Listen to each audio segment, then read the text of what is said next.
গল্প হৃদ মায়ার প্রেমগাথা দেওয়ানা সিরিজ দ্বিতীয় পর্ব। লেখনীতে রিক্তা ইসলাম মায়া। আমি আর পারছি না জয়ী। আমাকে রেস্ট নিতে দে, নয়তো মাথা ঘুরিয়ে পড়ে যাব রাস্তা। কথাটা বলেই কারো অপেক্ষা না করে ধূপ করে বসে পড়লাম রাস্তায় ঘাসের উপর। বড্ড ক্লান্তিতে শরীর নেতিয়ে যাচ্ছে আমার। এতক্ষণ যাবৎ মাথার উপর প্রহর সূর্যের তাপ নিয়ে হাঁটছিলাম নিরুদ্দেশ গন্তব্যের উদ্দেশ্যে। এই মুহূর্তে আমরা নরসিংদী জেলা বাগিচা এলাকায় অবস্থান করছি। এখানে কেন এসেছি এটা অবশ্য সবার জানা, তাই নতুন করে আর নাই বা বললাম কিছু। তবে এই মুহূর্তে আমার সঙ্গে রয়েছে আমার চার বান্ধবী জুইকে সহ মাহি, মাইশা, সুমি আর আমি। সবার চোখে মুখে ক্লান্তির চেয়ে হতাশা বেশি, সেই সাথে কাঠফাটা রোদের অতিষ্ঠ বিরক্তি। আমাকে পা ছড়িয়ে রাস্তার ঘাসের উপর বসে যেতে দেখে সামনের থেকে দ্রুত এগিয়ে আসল জুই। সুমিকে সাইন কেটে আমার সামনে বসে খানিকটা উদ্বিগ্নতায় বলল, তোর বেশি খারাপ লাগছে রিক্তা? মাথা ঘুরছে তোর? পানি খাবি? ক্লান্তিতে মাথা নাড়িয়ে সম্মতি দিলাম, যার অর্থ হ্যাঁ, বেশি খারাপ লাগছে। লাগবে নাই বা কেন? অসুস্থ শরীর নিয়ে নরসিংদী এসেছি অচেনা জামাইয়ের চেনা ঠিকানা খুঁজতে। বিষয়টা আজব না? সত্যিই আজব। কিন্তু আমার ক্ষেত্রে যেন এসব আজব কারবার একটু বেশিই হয়ে থাকে। চট্টগ্রাম থেকে বাসায় এসেছি আজ 8 দিন গিয়ে 9 দিন হলো। 104 ডিগ্রি জ্বর নিয়ে বাসায় এসেছিলাম সেদিন। আরিফ ভাইয়া আমাকে আর জুইকে নিয়ে এসেছিল চট্টগ্রাম থেকে একদিন হসপিটালে রেখে। তারপর থেকে আমি আশুগঞ্জ নিজের বাসায় আছি। আজ বিগত 8 দিন লাগলো আমার সুস্থ হতে। এখনো পুরোপুরি সুস্থ নয় আমি। তারপরও বান্ধবীদের হাত ধরে চলে আসলাম নরসিংদী জেলায় আমার অচেনা জামাইকে খুঁজতে। কোথায় তার খোঁজ পাবো জানি না। তবে হাল ছাড়িনি, এখনো খুঁজে চলছি। কারণ তার সাথে আমার এখানেই দেখা হয়েছিল, তাই আমার বিশ্বাস তার ঠিকানা এখানেই পেয়ে যাব। তাছাড়া এখানে এসেই স্থানীয় লোকদের জিজ্ঞাসা করতে করতে একটা কাজী অফিসে গিয়ে পৌঁছেছিলাম। সেখানে আমাকে বিয়ে পড়ানো ওই বৃদ্ধা লোকটা ছিল না। উনাদের সাথে কথা বলে বুঝতে পারলাম তারা আমাকে 1.5 বছর আগে সেদিন রাতে ওই অপরিচিত লোকটার সাথে বিয়ে দেয়নি। নিরাশ হয়েছিলাম আমরা সবাই। তবে লোকটা আমাদের আরও একটা কাজী অফিসে ঠিকানা দিয়েছে আর বলেছে সেখানে খোঁজ করতে। এখন সেই ঠিকানা অনুযায়ী হাঁটছিলাম আমরা। কিন্তু পথে মধ্যে ক্লান্তিতে বসে পড়লাম রাস্তায়। বড় বড় শ্বাস নিতে নিতে মুখের নেকাব মাথার উপর তুলতে তুলতে ফুরবল গলায় বললাম, দে, পানি দে, খাবো। আমার অসুস্থতা দেখে মাইশা, মাহি, সুমি তিনজনই আমাকে গোল করে দাঁড়ালো চারপাশে। গায়ে সবার বোরখা পরিহিত। মাইশা, সুমি নিজেদের বোরখা পরলেও আমি, জুই, মাহি পরেছি যার যার মার বোরখা। বয়স্ক মায়ের বোরখা ছোট মেয়েরা পরলে কেমন হবে বুঝতেই পারছেন। আমাকে আর বলে বুঝাতে হবে না। আর্ধ পাগল বুড়ির মতন লাগছিল এক একজনকে। তারপরও নিজেদের সেফটির জন্য এই বোরখা পরে বাসা থেকে বের হয়েছিলাম সকাল 7টার বাসে।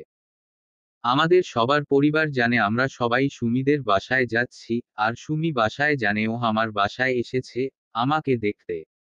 আমি অসুস্থ এজন্য।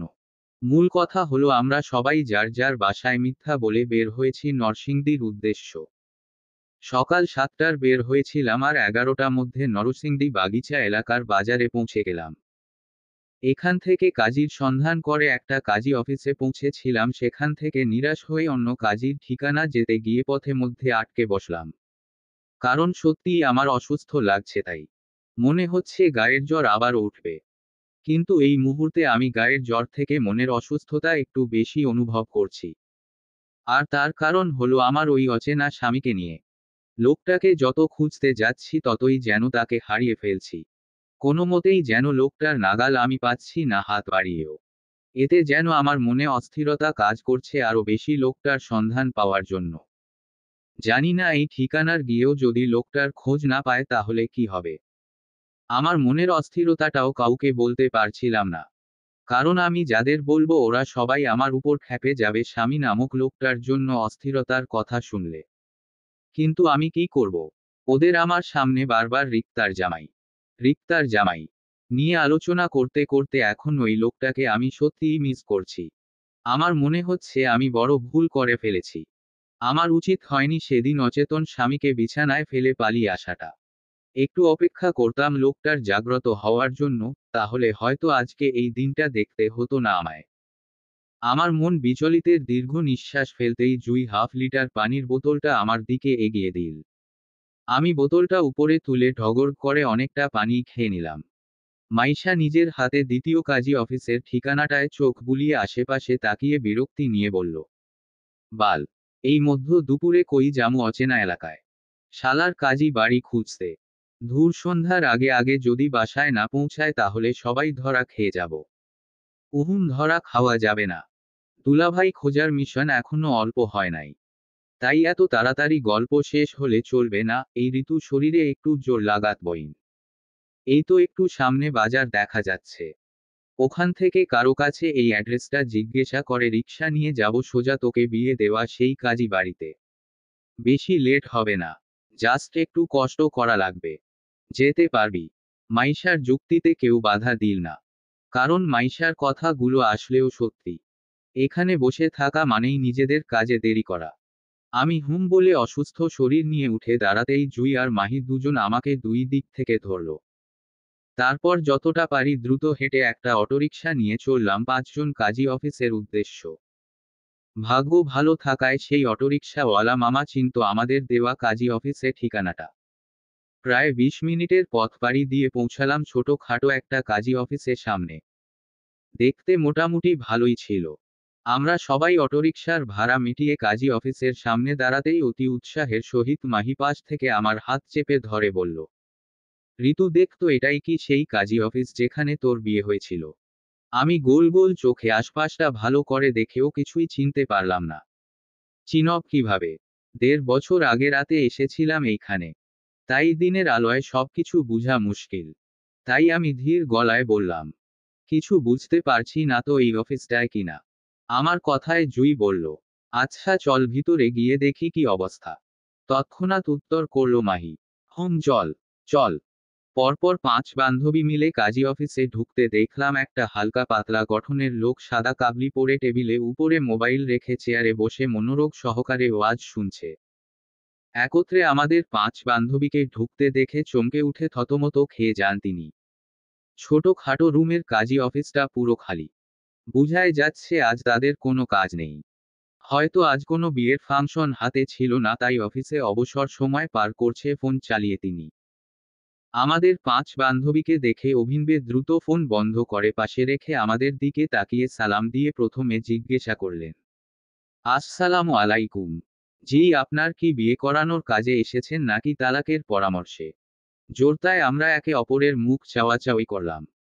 কিন্তু মাইশা আমাদের সবাইকে অপেক্ষা করে সাহসিকতার সঙ্গে এগিয়ে গেল লোকটার সম্মুখে এবং বলল, জি আসলে, আমরা আপাতত আপনার কাছে তালাকের পরামর্শের জন্যই এসেছিলাম।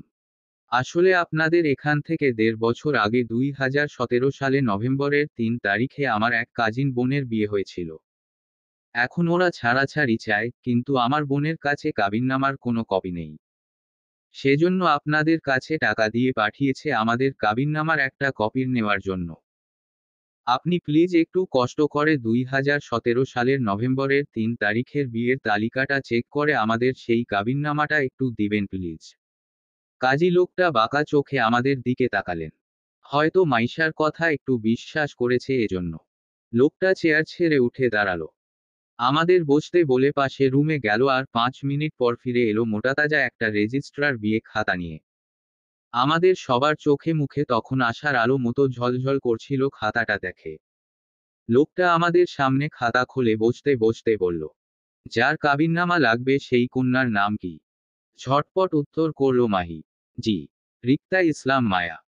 কাজী আর কোনো প্রশ্নই করলেন না, শুধু মনোযোগ সহকারে 2017 সালে নভেম্বরের 3 তারিখ ধরে রিক্তা ইসলাম মায়া নামের আমার কাবিননামাটা খুঁজতে লাগলেন। এর ফাঁকে মাহি কাজী সাহেবকে আমার নামটা বলে আমাকে খুঁচিয়ে বলল, ঋতু, আমি নামটা ঠিকঠাক বলেছি তো? না মানে তুই এই নামেই বিয়েটা করেছিস নাকি অন্য কোনো নামে? না, এই নামেই করেছি।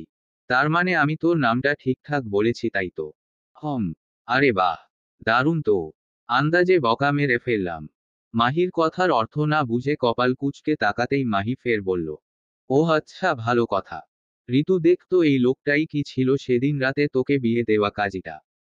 মাহির কথায় চোখ ছোট ছোট করে তাকালাম আমার সম্মুখে বসা কাজীর দিকে।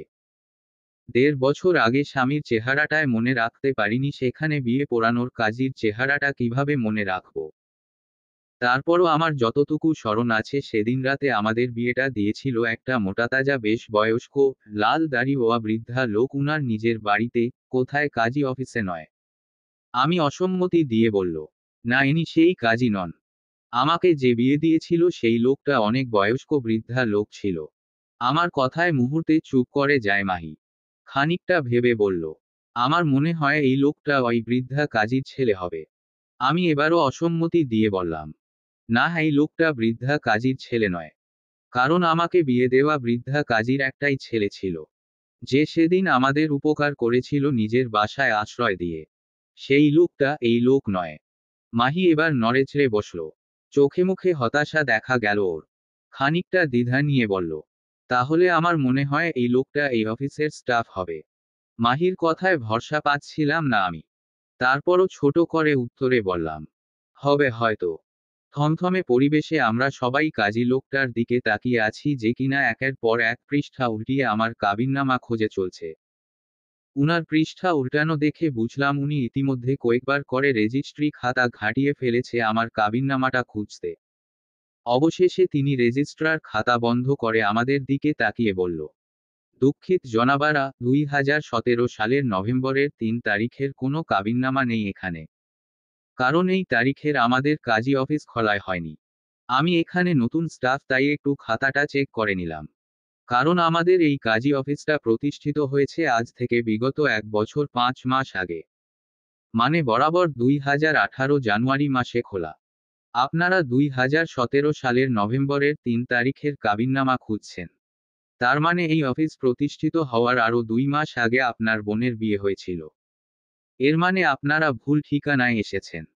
আপনার বোনের হয়তো অন্য কোনো কাজী অফিস থেকে বিয়ে হয়েছিল, এখান থেকে নয়। এক আকাশ ভেঙে পড়ল এমন একটা থমথমে অবস্থায় বসে আছি আমরা সবাই। হতাশায় হতবাক সবাই। কারো মুখে কোনো কথা আসছে না। এই নিয়ে পরপর দুইটা কাজী অফিসে চক্র কেটে ফেললাম কাঙ্ক্ষিত কাজীর আশায়, কিন্তু সেই কাজীর বাড়ির সন্ধান পাওয়া গেল না এখনো। সবার থমথমে ভাবের রেশ কাটিয়ে জুই আগ্রহ গলায় বলল, আচ্ছা এর আগে কি আপনারা নিজেদের বাসায় বিয়ে পড়াতেন? আপনাদের বাসার কি কোনো রেজিস্ট্রার খাতাপত্র আছে কিনা একটু দেখবেন প্লিজ। জুইয়ের অধৈর্য গলায় চোখ ঘুরাল কাজী দিকে। তিনি জুইয়ের ব্যাকুলতা বুঝে বলল, আমাদের এর আগে মসজিদ ব্যতীত অন্য কোথাও বিয়ে দেওয়া হয়নি জনাবা। আর এটাই আমাদের একমাত্র পুরাতন রেজিস্ট্রার খাতা, এর বাহিরে আমাদের অন্য কোনো নোট খাতা নেই। ওহ, তাহলে মনে হয় আমরাই ভুল ঠিকানায় চলে এসেছি। হুমুম।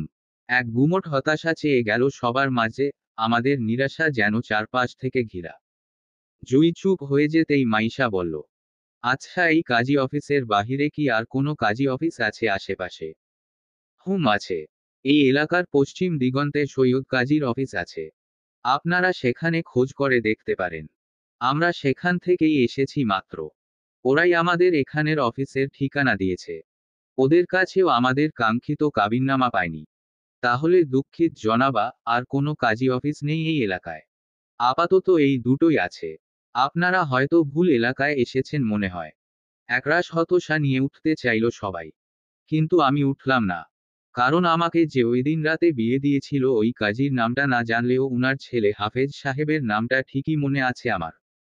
উনি আমাদের সেদিন রাতে সাহায্য করেছিল। হয়তো এখন উনার নামটা বললে বাকি পরিচয়টা পেয়ে যাব।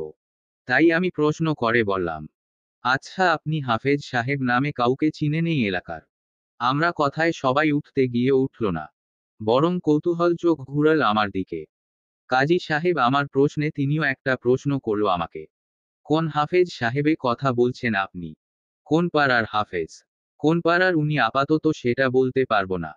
তবে উনার বাবাও মানুষের বিয়ে পড়ান। কাজীর টাইপের মানুষ ছিল উনার বাবা। আমার কথায় উনি দ্রুত সম্মতি দিয়ে বলল, আচ্ছা, আচ্ছা। আপনি কাজী মোল্লা হুজুরে কথা বলছেন। মসজিদের ইমামতি করতেন যে উনার কথা বলছেন না?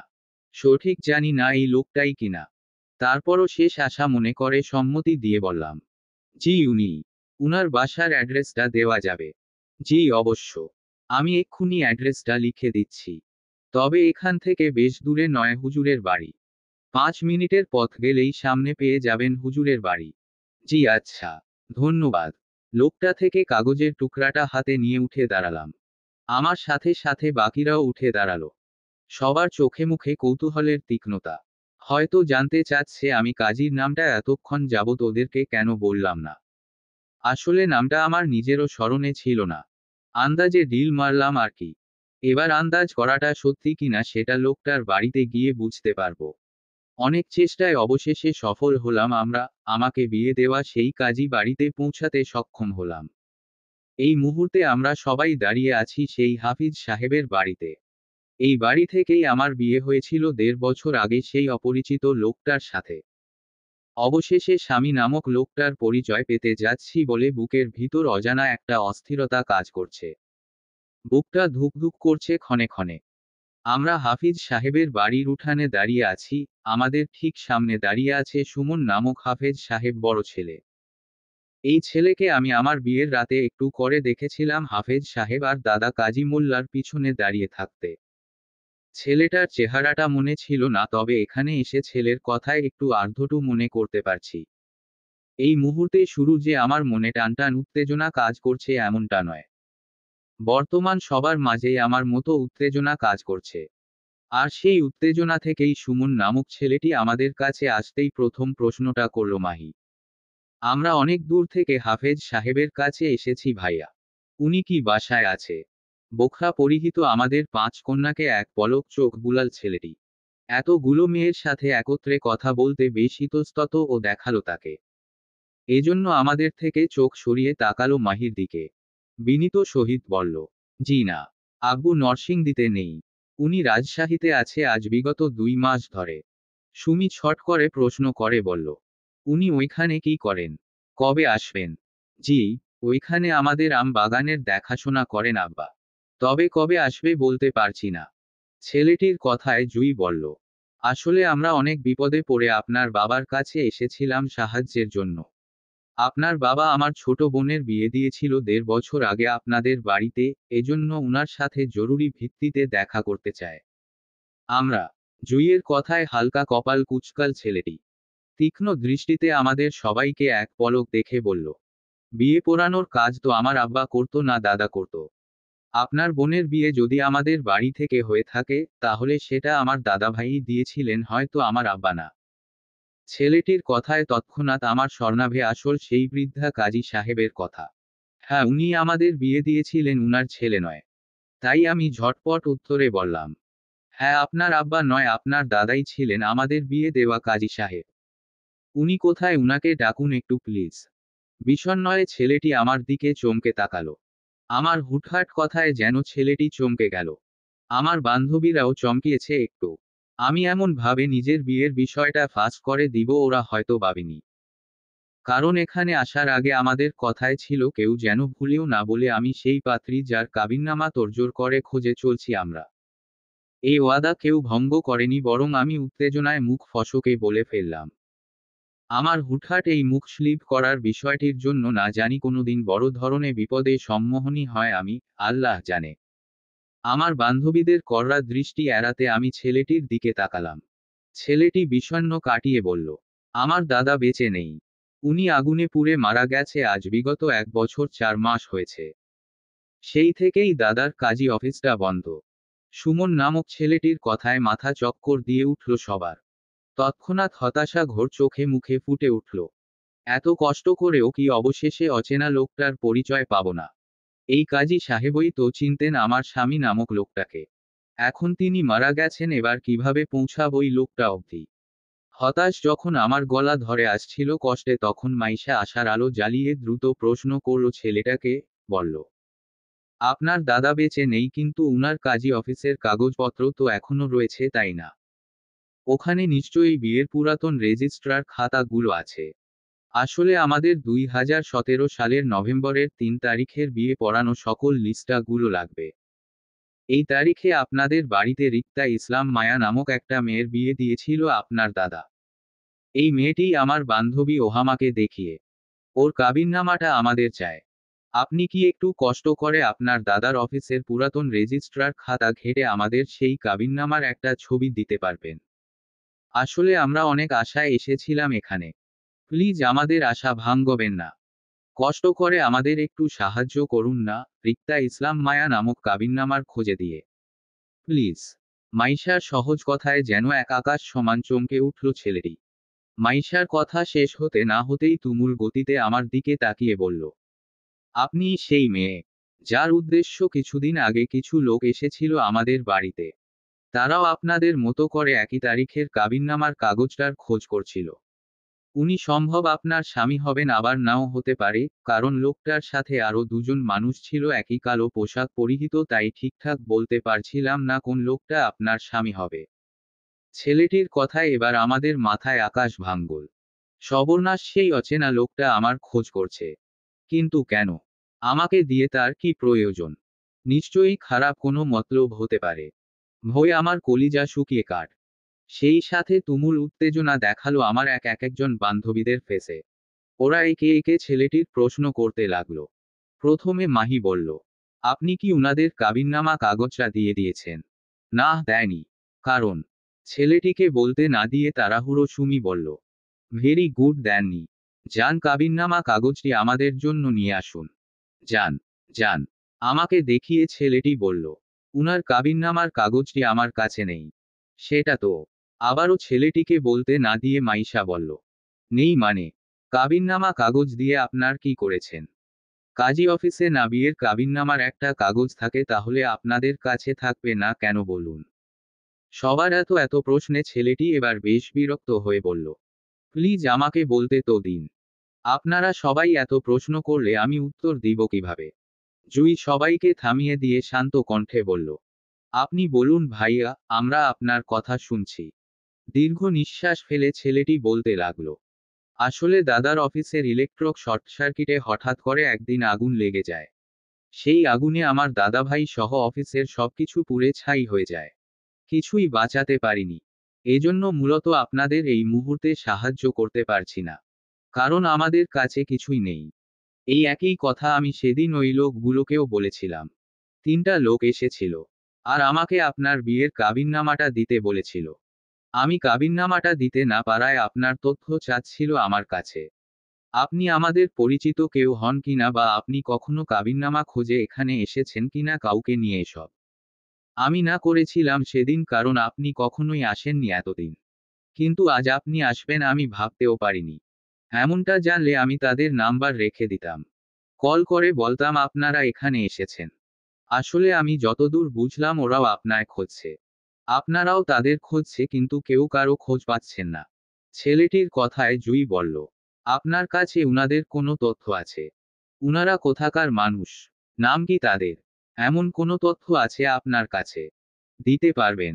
জি না, পারবো না। আসলে তখন বিষয়টি এত গুরুত্ব দেয়নি।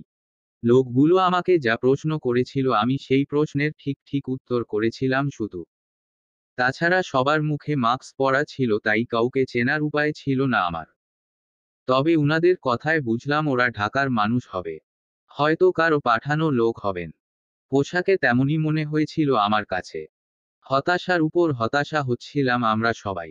সেই হতাশা নিয়েই জুই আবারও বলল, আচ্ছা, ওর আমাকে দেখিয়ে যেদিন বিয়ে হয়েছিল সেদিন রাতে ওর স্বামীকে নিশ্চয়ই আপনি দেখেছেন। নামটাও শুনেছেন। আমাদের নামটা বলতে পারবেন একটু? সবার কৌতূহলী চোখ ছেলেটির দিকে তাক করা। কিন্তু ছেলেটি ইতস্তত চোখে আমার দিকে এক পলক তাকিয়ে বলল, আসলে সেদিন ঘুমের ঘোর ছিলাম আমি, এজন্য ঠিকঠাক বড় বউ কাউকেই দেখিনি। বরের নামটা সেদিন রাতে শুনলেও এখন আমার মনে নেই, অনেক আগের কথা তো তাই। আর সেদিন রাতে ঘুমের রেশের মধ্যে বড় বউকে দেখেছিলাম, তাই কারো চেহারাটাও মনে নেই।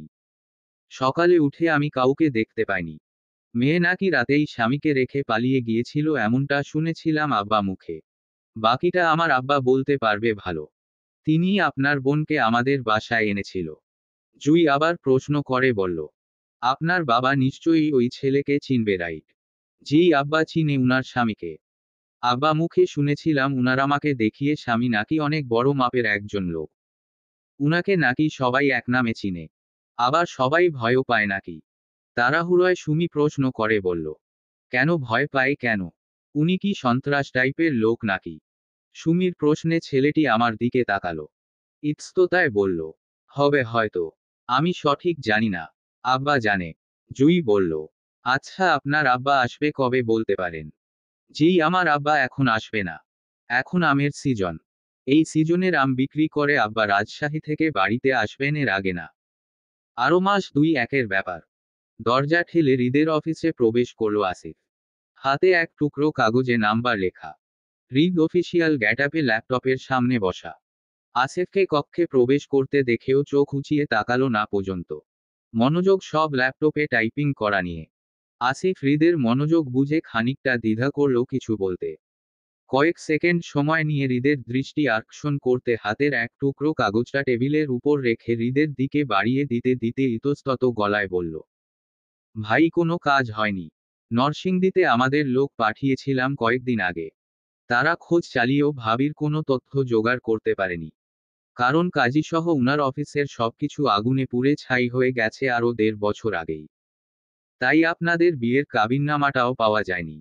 দ্বিতীয় কথা হলো, ভাবিকে সেই বাড়ির কেউ চিনে না। একদম অপরিচিত মানুষ ভাবি তাদের। কেউ জানে না মেয়েটি কে ছিল যার সাথে আপনার সেরাতে বিয়ে হয়েছিল। আসিফের দীর্ঘ কথায় হৃদের হাত থেমে যায় ল্যাপটপের কিবোর্ডে। চোখ উঁচিয়ে তীক্ষ্ণ দৃষ্টিতে তাকালো আসিফের দিকে। ল্যাপটপের কাজ রেখে আসিফের বাড়িয়ে দেওয়া কাগজটার দিকে একটা ভ্রু উঁচিয়ে তাকাতেই আসিফ হৃদের মনোভাব বুঝে বলল, ভাই এখানে কাজী সাহেব ছেলে হাফেজ সাহেবের নাম্বার আছে। এই লোকটার সাথে কথা বলে হয়তো ভাবির সম্পর্কে কিছু জানা গেলেও যেতে পারে। এজন্য মূলত লোকটার নাম্বার আনতে বলেছিলাম আমাদের লোকদের। হৃদ আসিফের কথার কোনো উত্তর করল না। বরং হাত বাড়িয়ে এক টুকরো কাগজের পিসটা নিজের হাতে নিয়ে তীক্ষ্ণ দৃষ্টিতে নাম্বার উপর চোখ বুলিয়ে চেয়ারে গা ছেড়ে বসল। নাম্বার দিকে তীক্ষ্ণ দৃষ্টিতে তাকিয়ে থেকে আসিফের উদ্দেশ্য বলল, তোর ভাবির লুকোচুরি খেলাটা আমার আর ভালো লাগছে না আসিফ। কি করি বলতো? তোর ভাবিকে যত খুঁজতে যায় ততই সে আমার হাতে বাহিরে যাচ্ছে। এতে আমার ইন্টারেস্ট আরো বাড়ছে। তুই তো জানিস নিষিদ্ধ জিনিসের প্রতি আমার কতটা আকর্ষণ। না, তোর ভাবিকে দুটো থাপ্পড় মারার জন্য হলেও আমার তাকে দরকার। যা তো এই নাম্বারে লোকটাকে তুলে নিয়ে আয় তো। শালার, যতদিন বউকে দুটো থাপ্পড় না মারবো ততদিন শান্তি নাই। যা লোক পাঠা। হৃদের গা ছাড়া কথায় আসিফ চোখ ছোট ছোট করে তাকায় হৃদের দিকে। বউকে দুটো থাপ্পড় মারার জন্য হৃদ খান এত তোড়জোড়ের অনুসন্ধান করে বউকে খুঁজছে, বিষয়টি ভাবতেই সে অবাক। মূল কথা আসিফের যুক্তিতে আসল না হৃদের বউকে থাপ্পড় মারার জন্য খুঁজা বিষয়টি। মেয়েটিকে থাপ্পড় গুলোই বা মারবে কেন? মেয়েটির বা কি দোষ? এমন তো না যে হৃদ খান ভালোবাসে বউকে খুঁজছে পাওয়ার জন্য। বা তার ভালোবাসার বিয়ে করা বউ হঠাৎ পালিয়ে গেছে, কোনোটাই না। আবার এমনটাও না যে মেয়েটিকে পেলে হৃদ খান তাকে নিয়ে খুশি খুশি সংসার করবে। তেমন কিছু করবে না, তাহলে শুধু শুধু মেয়েটাকে থাপ্পড় মারবে কেন? কি অপরাধ মেয়েটির? তাছাড়া হাফেজ সাহেবও বা মেয়েটির খোঁজ দিবে কিভাবে? আসিফ যতটুকু বুঝতে পারছে অচেনা মেয়েটিকে খোঁজ হাফেজ সাহেব কেন কেউ বলতে পারবে না। অচেনা মেয়েটি আসলে কে ছিল? যতদিন না মেয়েটি নিজ থেকে ধরা দিচ্ছে হৃদের কাছে ততদিন পর্যন্ত হয়তো হৃদ খানও নিজের বউকে শনাক্ত করতে পারবে না, এতটা নিশ্চিত আসিফ। কিন্তু মুখ বাড়িয়ে কিছুই বলতে পারল না হৃদকে সে ভয়। তাই শুধু হাত বাড়িয়ে হৃদ থেকে হাফেজ সাহেবের নাম্বারটা নিতে নিতে সম্মতি দিয়ে বলল, জি ভাই কাজ হয়ে যাবে। অবস্থানটা হৃদের গুলশানের বাড়িতে। এখানে হৃদের একার্ত বসবাস, বডিগার্ড ও বেশ কিছু ছেলেদের নিয়ে। আসিফ হৃদের কথা মতো হাফেজ সাহেবকে রাজশাহী থেকে ঢাকা এনেছে দেখা করাতে। এতে করে হাফেজ সাহেব বেশ ইতস্তত। হৃদ খানের মতো লোক হঠাৎ উনাকে কেন ডাকবে, এই ভেবে তিনি অনেকটা চিন্তিতও বটে। তবে আসিফকেও তিনি এই বিষয়ে জিজ্ঞাসা করেছিল উনাকে কেন ডেকেছে হৃদ খান। উত্তরে আসিফ তেমন কিছুই বলেনি। শুধু জানিয়েছে ভাই আপনার সাথে কথা বলতে চায় এজন্য। ব্যাস। তারপর থেকেই উনি খানিকটা চিন্তি, হঠাৎ উনাকে কেন জরুরি তলব দিল হৃদ খানের মতো মানুষ। নিশ্চয়ই কিছু একটা হয়েছে। এমনই তো আর উনার মতন একজন মানুষকে ডেকে গোপনীয়ভাবে কথা বলতে চাইবে না হৃদ খান। হাফেজ সাহেব চিন্তিত মুখেই অফিসের পিছন পিছন হৃদের বাড়িতে ঢুকল। বড়লোকের বিশাল কারবার সেটা উনি হৃদের বাড়ি দেখে বুঝল। সুখীন মানুষগুলার সখ্যতাটা তাদের বাড়ি দিয়ে বুঝার আরেকটা উপায়। হাফেজ সাহেব মাথা তুলে আশেপাশে তাকিয়ে বাড়ির পরিবেশ দেখতে দেখতে বাসার ভিতরে ঢুকল। এই বাড়িতে কোনো মেয়ে মানুষ দেখল না উনি, তবে বেশ কিছু ছেলেদের চোখে পড়ল। তিনি বুঝতে পারল রাজনৈতিক কারণে এসব ছেলেরা হৃদ খানের পিছনে কাজ করে, আর আসিফ তার খাস লোক। হাফেজ সাহেব আসিফের পিছন পিছন যেতে যেতে আবারও একবার বাড়ির আশেপাশে তাকিয়ে হৃদ খানের পরিবারকে খুঁজল, বিশেষ করে হৃদের বউকে। কারণ হৃদ খানের বিয়েটা তাদের বাড়ি থেকেই হয়েছিল, উনার বাবা দিয়েছিলেন। এতদিনে নিশ্চয়ই হৃদ খানের সন্তান হয়ে গেছে। হওয়ার কথা, বিয়ে তো হয়েছে অনেক দিন হলো, প্রায় 2 বছরের কাছাকাছি। তিনি আশেপাশে থেকে দৃষ্টি সরিয়ে তাকালো আসিফের দিকে। আফিসকে পিছন ডেকে হৃদ খানের পরিবার বউয়ের কথা জিজ্ঞাসা করবে কিনা এই নিয়ে খানিকটা দ্বিধায় পড়ল।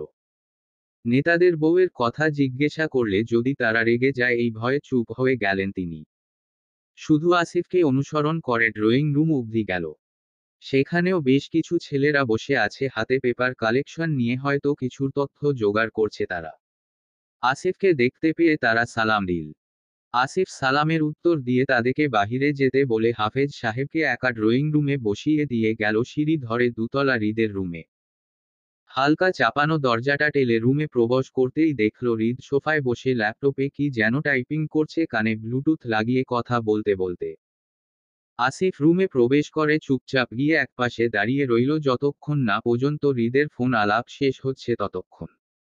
হৃদের ফোন আলাপ শেষ হতেই সুযোগ বুঝে আসিফ হৃদের দৃষ্টি আকর্ষণ করতে বলে উঠল, ভাই, হাফেজ সাহেবকে নিয়ে এসেছি। উনি নিচে বসা আছে। হৃদ কান থেকে সাদা ব্লুটুথটা খুলে টেবিলের উপর রাখতে রাখতে চোখ তুলে তীক্ষ্ণ দৃষ্টিতে তাকালো আসিফের দিকে। এক হাত এখানো তার ল্যাপটপের উপরই। আসিফের কথার উত্তরে বলল, উনাকে উপরে নিয়ে আয়। আসিফ বলল, ভাই নিচে আউট মানুষ নাই। আমি সবাই বাগানে বসতে বলছি। কথা বলতে সমস্যা হবে না। আসিফের কথা উত্তরে হৃদ তেমন কিছু বলল না। শুধু হাত দিয়ে ল্যাপটপের শাটার বন্ধ করতে করতে বলল, তুই যা, আমি আসছি। জি ভাই। আসিফ নিচে এসে হাফেজ সাহেব সাথে গুটি কয়েক মিনিট অপেক্ষা করতেই হৃদ গম্ভীর মুখে নিচে নেমে আসল। গায়ে ফর্মাল ডেন্স, কালো টি শার্ট সাথে কালো ট্রাউজার, যেমনটা সে রোজ পরে থাকে তেমনি। হৃদ হাফেজ সাহেব মুখোমুখি হতেই উঠে দাঁড়ান তিনি। হৃদকে সালাম দিতেই হৃদ সালামের উত্তর দিয়ে উনাকে বসতে বলে সেও বসে যায়। দুজনই মুখোমুখি সোফায় বসা। আসিফ হৃদের পাশে দাঁড়ানো। থমথমে পরিবেশে হাফেজ সাহেব বেশ ইতস্তত করল হৃদের সাথে কথা বলতে। হৃদ উনার ভাব ভঙ্গিমা বুঝে সোজাসাপটা বলতে শুরু করল। ঘুরিয়ে ফিরিয়ে কথা না বলে সোজা পয়েন্টে আসি। আপনাকে বিশেষ প্রয়োজনে ডাকা হয়েছে এখানে। আপনি হয়তো ইতিমধ্যে জেনে গেছেন আমার লোক আপনার বাসায় কেন গিয়েছিল। হৃদ কথাটা বলেন দৃষ্টি তুলে হাফেজ সাহেবের দিকে তাকাতেই তিনি হতবাক হয়ে মাথা নাড়িয়ে না বুঝান। এর মানে তিনি জানেন না। হৃদ খানিকটা কপাল কুঁচকে উনার দিকে তাকিয়ে ঘাড় ঘুরিয়ে আসিফের দিকে তাকাতেই আসিফ দ্রুত বলে উঠে, ভাই উনি তো বাসায় ছিল না, রাজশাহী ছিল। হয়তো উনার পরিবার আমার কথা জানায়নি। হৃদ বিরক্তি কপালের ভাঁজ আরও দৃঢ় হয় যখন হাফেজ সাহেব আসিফের কথায় সম্মতি জানায়। সে তার বউকে সিরিয়াস খুঁজছে, অথচ এখানে সবার ঢিলামিটা পছন্দ হচ্ছে না। হৃদ যে তার বউকে খোঁজা নিয়ে সিরিয়াস সেটা কি কেউ বুঝতে পারছে না? নাকি হৃদের মধ্যে সিরিয়াসনেস ভাসে না এই বিষয়ে? হৃদের বিরক্তি রেশ কাটাতে সোজাসাপটা বলে উঠে, আপনার হয়তো মনে আছে আপনার বাবা আমার বিয়ে আপনাদের বাড়িতে দিয়েছিল, কিন্তু কার সাথে দিয়েছিল সেটা জানতে চায়। সোজাসাপটা বলতে গেলে মেয়েটার পরিচয় বা খোঁজ চায়। হৃদের কথায় আকাশ থেকে পড়ল এমন অবস্থা হলো হাফেজ সাহেবের। তিনি হতবাক, হতবুদ্ধি হয়ে তাকিয়ে রইল হৃদের দিকে। মোট কথা এই মুহূর্তে তিনি হৃদের কথাগুলো হজম করতে পারছে না। কারণ উনাদের জানামতো হৃদ খানের সাথে থাকা মেয়েটি হৃদের প্রেমিকা হবে বলেই উনার বাবা কাজী মোল্লা সাহেব সেদিন রাতে তাদের বিয়ে দিয়েছিল। কিন্তু এখন বলছে মেয়েটি হৃদ খান চিনি না। তার পরিচয় হাফেজ সাহেবের কাছে চাইছে। এখন হাফেজ সাহেব সেই মেয়েকে পাবে কোথায় যার সাথে হৃদ খানের বিয়ে হয়েছিল? সেই মেয়েকে তো তিনিও চিনেন না। হৃদ খানের সাথে প্রথম এবং লাস্ট দেখেছিল তাও ঝড় তোফানের রাতে।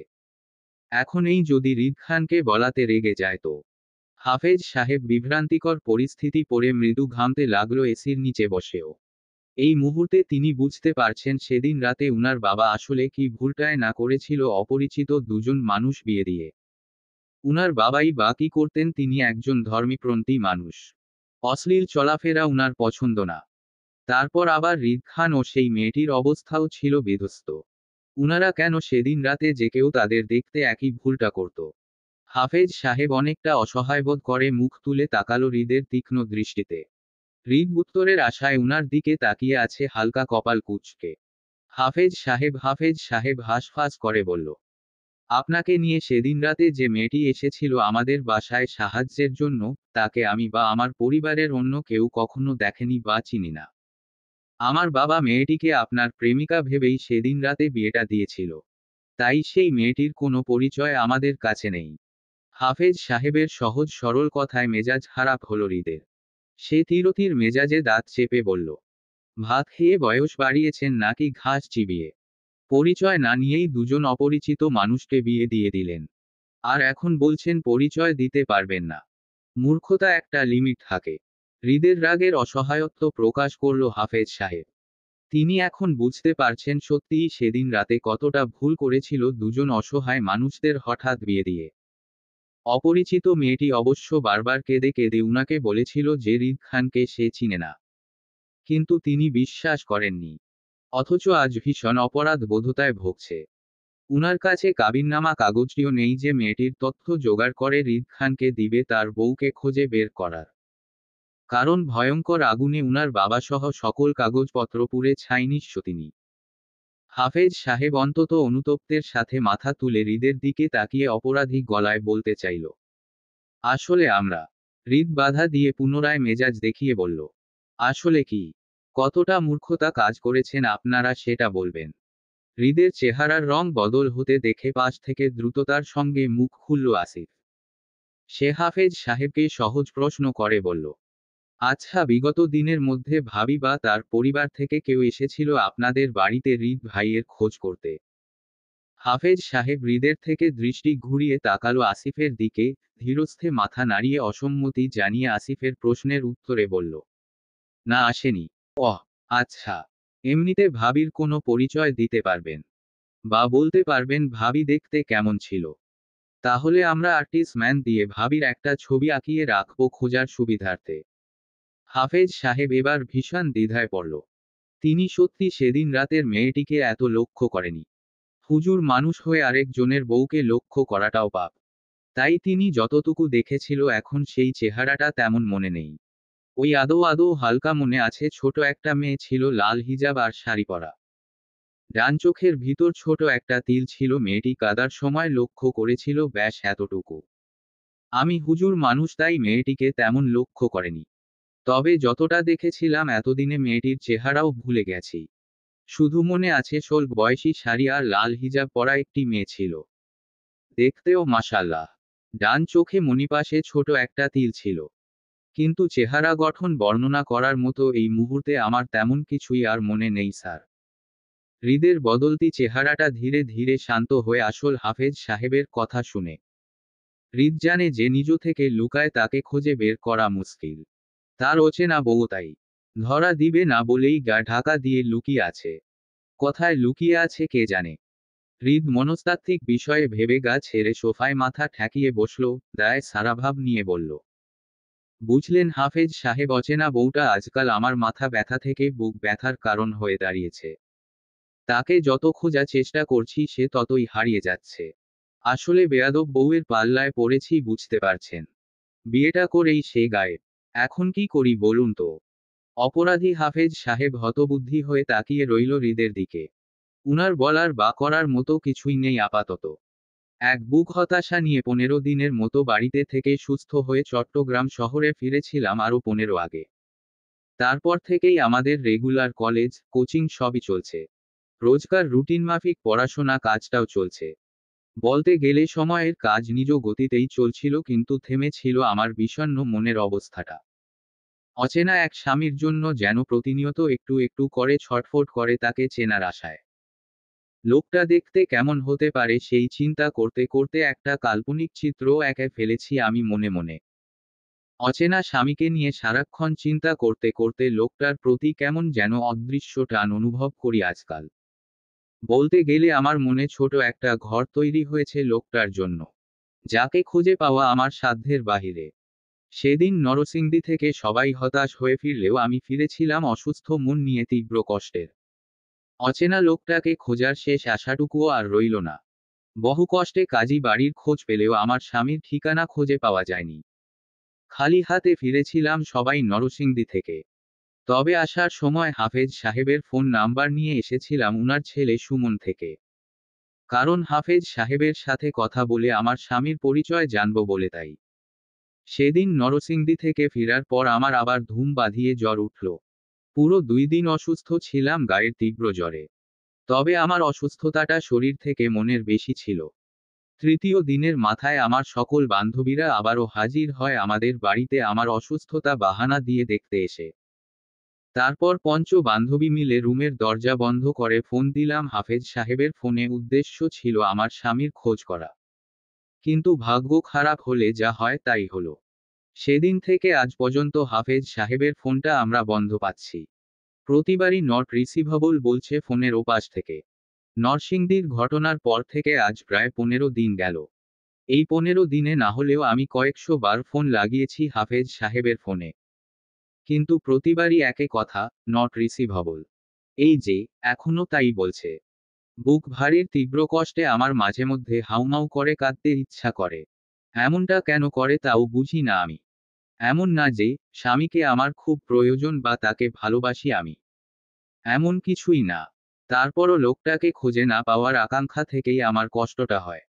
মানুষ বলে না যে জিনিস কষ্ট করে অর্জন করতে হয় তার কদর থাকে দীর্ঘদিন, চিরস্থায়ী। আমার ক্ষেত্রেও তাই। লোকটাকে খোঁজার তীব্র আকাঙ্ক্ষাও না পাওয়ার কষ্টটা ধীরে ধীরে তাকে আমার অস্তিত্বের সাথে বিচরণ করাচ্ছে। সে কেমন হবে জানি না, হয়তো জুইয়ের কথা মতো নেশাখোর খারাপ লোকও হতে পারে। তবে দিন যত যাচ্ছে তাকে না দেখে ততই যেন আরো বেশি ফিস করছি। আমার এমনটা হচ্ছে তাকে খুঁজে পাওয়ার আকাঙ্ক্ষা থেকে। দীর্ঘশ্বাস ফেলে হাতের মুঠোয় চেপে ধরা ফোনটিতে আরো একবার ডায়াল করলাম হাফেজ সাহেবের নাম্বারে। বরাবরই মতোই ফোনের ওপাশের মহিলাটি একই কথা বলতেই বুক ছিঁড়ে দীর্ঘ নিঃশ্বাস বেরিয়ে এলো আমার কষ্টে।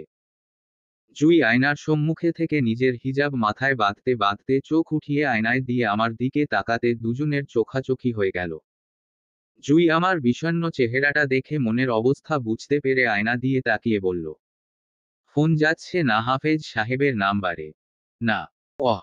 জুই পুনরায় আমাকে আর কিছুই জিজ্ঞাসা করল না, বরং নিজের হিজাব বাঁধায় মনোযোগী হলো, কারণ এখানে বলার মতো কিছুই নেই। হাফেজ সাহেবকে রোজই কল দেওয়া হয়। জুই রোজ একবার করে হাফেজ সাহেবকে কল করলেও আমি লুকিয়ে 100 বারের উপরে দেয়। জুই নিজের কাজে মনোযোগ হলো আর আমি কল করাতে মনোযোগ হলাম। কারণ আর কিছুক্ষণ পরে আমি আর জুই আরিফ ভাইয়ার সাথে চট্টগ্রামের বিশেষ মেজবান খেতে যাব ভাইয়ার এক বড় ভাইয়ের বাসায়। আমাদের কোচিং সেন্টারের সকল স্যাররাও যাচ্ছে সেই বড় ভাইয়ের বাসায়।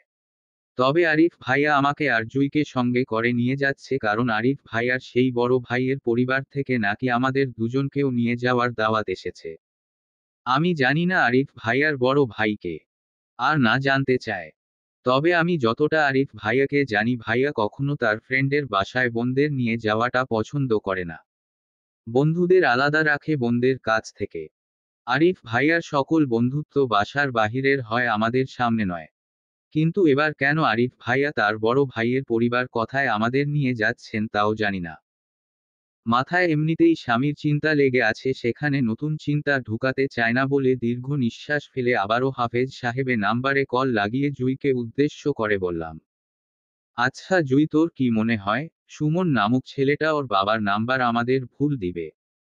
আমার কথায় জুই হিজাবের ভিতর পিন সেট করতে করতে আয়না দিয়ে তাকিয়ে বলল, মনে হয় না ছেলেটি এমন কাজ করবে। প্রথমত ছেলেটা সত্যি সত্যিই আমাদের হেল্প করতে চাচ্ছিল, এজন্য দেখলি না সে নিজেই তার বাবার নাম্বার দিয়েছে আমাদের। তাহলে ওর বাবার নাম্বারটা বন্ধ কেন বলছে? কল যাচ্ছে না কেন? আমার অসন্তোষী কথায় হাত থেমে যায় জুইয়ের, কপাল কুঁচকে ঘাড় ঘুরিয়ে সরাসরি তাকালো আমার দিকে সন্দেহ ভাজক দৃষ্টিতে। তুই কি কোনো কারণে তোর অচেনা স্বামীর জন্য অস্থির হচ্ছিস ঋতু? মিস করছিস লোকটাকে?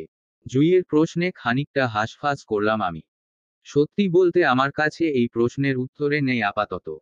লোকটাকে মিস করছি এটা সত্য, তবে জুইকে বললে ও রেগে যাবে, এজন্য মিথ্যা বললাম। না, আমার কথা জুইয়ের বিশ্বাস হলো, তাই দ্বিতীয়বার আর প্রশ্ন করল না, বরং প্রসঙ্গ পাল্টিয়ে জিজ্ঞাসা করে বলল, যেভাবে আছিস সেভাবেই যাবি নাকি হিজাব করবি? হাতের ফোনটা বিছানায় রাখতে রাখতে বললাম, হিজাব করব। এদিকে আয়, আমি করে দিচ্ছি। চট্টগ্রামের মেজবান নাকি স্পেশাল হয়। সত্যি আজ নিজের চোখে দেখলাম। আমার জীবনে এই প্রথম ছিল চট্টগ্রামের কোনো মেজবানে আসা, তাও চট্টগ্রাম আসনের মন্ত্রী বাসায়। উফ, বুঝতে পারছেন আমি কোথায় এসে পড়েছি? আহ! ঘুরে ফিরে আমি হৃদ খানের দাদার বাড়ি চলে আসলাম। আমি কল্পনাতেও ভাবিনি আরিফ ভাইয়া আমাদের হৃদ খানের বাপদাদার বাড়িতে নিয়ে আসবে মেজবান খেতে। যদি জানতাম তাহলে আমি কখনোই আসতাম না। একদম নিষেধ করে দিতাম যাব না বলে। কিন্তু ফাটা কপাল আমার, এখানে এসেও প্রথমে বুঝিনি এটা যে হৃদ খানের বাবার বাড়ি। বুঝেছি কখন জানেন? যখন হৃদ খানের বাপদাদার দেখলাম তখন ভেবেছিলাম হয়তো আমাদের মতো উনারাও এখানে ইনভাইট ছিল। কিন্তু পরে যখন দেখলাম এই অনুষ্ঠানে সকল মানুষজনই আগে উনাদের সাথে দেখা করে ভিতরে যাচ্ছে আর বাহিরে আসছে, তখনই সন্দেহ হলো। কিন্তু পরে যখন দেখলাম আরিফ ভাইয়া আমাদের নিয়ে আগে আসিফ নামক লোকটার সাথে দেখা করলো, তখনই মাথায় আকাশ ভাঙল আমার। বুঝতে পারলাম আসিফ নামক হৃদের খানের বডিগার্ড লোকটাই আমাদের ইনভাইট করেছিল এখানে আসতে। এবং এখানে আসার পর আরিফ ভাইয়াকে বলল আমাদের নিয়ে ভিতরে যেয়ে বসতে। ইস, কি বিভ্রান্তিকর অবস্থা! যে হৃদ খান আমাকে 1 মাস আগে অপমান করে শাসিয়েছিল তার সামনে না পড়তে। ভাগ্যের ফেরে আজ আমি সেই হৃদ খানের বাড়িতে এসে বসে আছি। না জানি আবার কখন এই লোকটার সামনে পড়ে যায়। আসিফ যখন এই অনুষ্ঠানে আছে তার মানে হৃদ খানও আমার আশপাশে কোথাও আছে। এবার আল্লাহ আল্লাহ করে উনার সামনে না পড়লেই বাঁচি। ভরপুর মানুষের মধ্যে আমি আশেপাশে তাকিয়ে হৃদ খানকে খোঁজার চেষ্টা করলাম অস্তিত্বে পড়ে। এই মুহূর্তে উনার সামনে পড়লে খুবই বাজে পরিস্থিতি তৈরি হবে আমার জন্য। যে লোকটা আমাকে অপমানিত করেছিল আজ তার বাসায় খেতে হবে জেনে সেটা অবশ্যই আমার জন্য লজ্জাজনক। আমি পরিস্থিতি বুঝে আশেপাশে তাকিয়ে বুঝালাম এত মানুষজনের ভিড়ে আমাকে খুঁজে পাওয়া হৃদ খানের জন্য অসম্ভব। চট্টগ্রামের টাকা পয়সাওয়ালা মানুষজনের অনুষ্ঠানে আসলে এই একটা সুবিধা, তারা ব্যাপক সমারোহ মানুষের আয়োজন করে। এত মানুষের ভিড়ে নির্দিষ্ট একটা মানুষকে খোঁজা মুশকিল, এজন্য আমিও খানিকটা নিশ্চিত হলাম হৃদ খান আমাকে এই ভরপুর 1-2 হাজার মানুষের ভিড়ে দেখবে না বলে। তারপরও নিজের সেফটির জন্য মুখে মাস্ক লাগিয়ে নিলাম। বলা তো আর যায় না, যদিও হৃদ খানের সামনে পড়ে যায় তো। এখানকার অনুষ্ঠানে এসে বুঝালাম আমার কোচিং সেন্টারের স্যাররা শুধু একা আসেনি, আমাদের কলেজে প্রিন্সিপাল স্যার থেকে শুরু করে সকল ডিপার্টমেন্টের স্যার ম্যামরাই এসেছেন, সাথে কিছু সিনিয়র ছাত্রছাত্রীদের নিয়ে। আচ্ছা যাই হোক, আমি জুইয়ের সাথে হৃদ খানের বাড়ির একপাশের পুকুর ঘাটে দাঁড়িয়ে রইলাম। কারণ এই পাশটায় মেয়েদের জন্য বসার জায়গায় করা আছে তাই। আর বাড়ির অন্য পাশটায় ছেলেদের আসা যাওয়া রাস্তা। আরিফ ভাইও সেদিকে আছে কোচিংয়ের স্যারদের সাথে দাঁড়িয়ে। আর আমাকে চিঠি দেওয়া রিফাত ভাইকে দেখলাম আরিফ ভাইয়ার সাথে দাঁড়িয়ে কথা বলছে। মোট কথা কেউ বাদ যায়নি এই মেজবানে আসা থেকে। হয়তো সবাইকে দাওয়াত করেছেন উনারা। কিন্তু আমাদের কেন আসিফ নামক লোকটা দাওয়াত করলো? আমাদেরকে তো আসিফ লোকটা তেমন চিনিও না, কখনো কথা হয়নি আমাদের। তারপরও আমাকে কিসের ভিত্তিতে দাওয়াত করলো সেটাই বুঝলাম না এখনো। আমার ভাবনার মাঝেই হঠাৎ একটা মোটাতাজা ছেলে এগিয়ে আসলো আমাদের দিকে। সব মেয়েদের উদ্দেশ্য করে জানালো আমরা সবাই খাবার প্যান্ডেলের দিকে যেতে। সবাই উঠে দাঁড়ালো, সাথে আমিও গেলাম মেয়েদের জন্য বরাদ্দ করা আলাদা প্যান্ডেলে। জুইয়ের পাশাপাশি বসলাম। আমাদের টেবিলে আরো 7-8 জনের মতো মেয়ে মহিলা মিলিয়ে বসলো। একের পর একে ওয়েটার এসে আমাদের টেবিল ভর্তি খাবার দিয়ে যাচ্ছে। প্লেট নিয়ে সবাই খেতেও শুরু করে দিয়েছে, অথচ আমি না মাস্ক খুলছি আর না খাওয়া শুরু করছি। শুধু ঘাপটি মেরে বসে রইলাম চেয়ারে। তার কারণ একটাই, হৃদ খানের বাসায় কিচ্ছু খাবো না আমি। লোকটা আমাকে আগেরবার অপমানিত করেছিল সেজন্য। আমার আত্মসম্মান এতটাও ছোট নয় যে একজন অপরিচিত লোকের অপমান সয় তার বাসায় খেতে বসে যাব। জুই থেকে শুরু করে আমাদের টেবিলে বসা সব মহিলা পর্যন্ত আমাকে খাওয়ার আদেশ দিচ্ছে বারবার। ওয়েটার ভাই গুলাও বারবার এসে আমার প্লেটের খাবার তুলে দিচ্ছে আর বিনীত সহিত বলছে খাওয়ার জন্য। আমি বরাবরই সবাইকে বলছি খাবো না, শরীর খারাপ লাগছে। আর জুইকে বাহানা দিলাম পেট খারাপের কথা বলে। টেবিলে বসা সবাই খেল আমাকে ছাড়া। একটা সময় জুইয়ের খাওয়া শেষ হতেই ওকে নিয়ে বের হলাম প্যান্ডেলের ভিতর থেকে। আরিফ ভাইয়াকে দেখলাম আশেপাশে কোথায় নেই, বুঝলাম ওরা বোধহয় খাওয়ার প্যান্ডেলে আছে।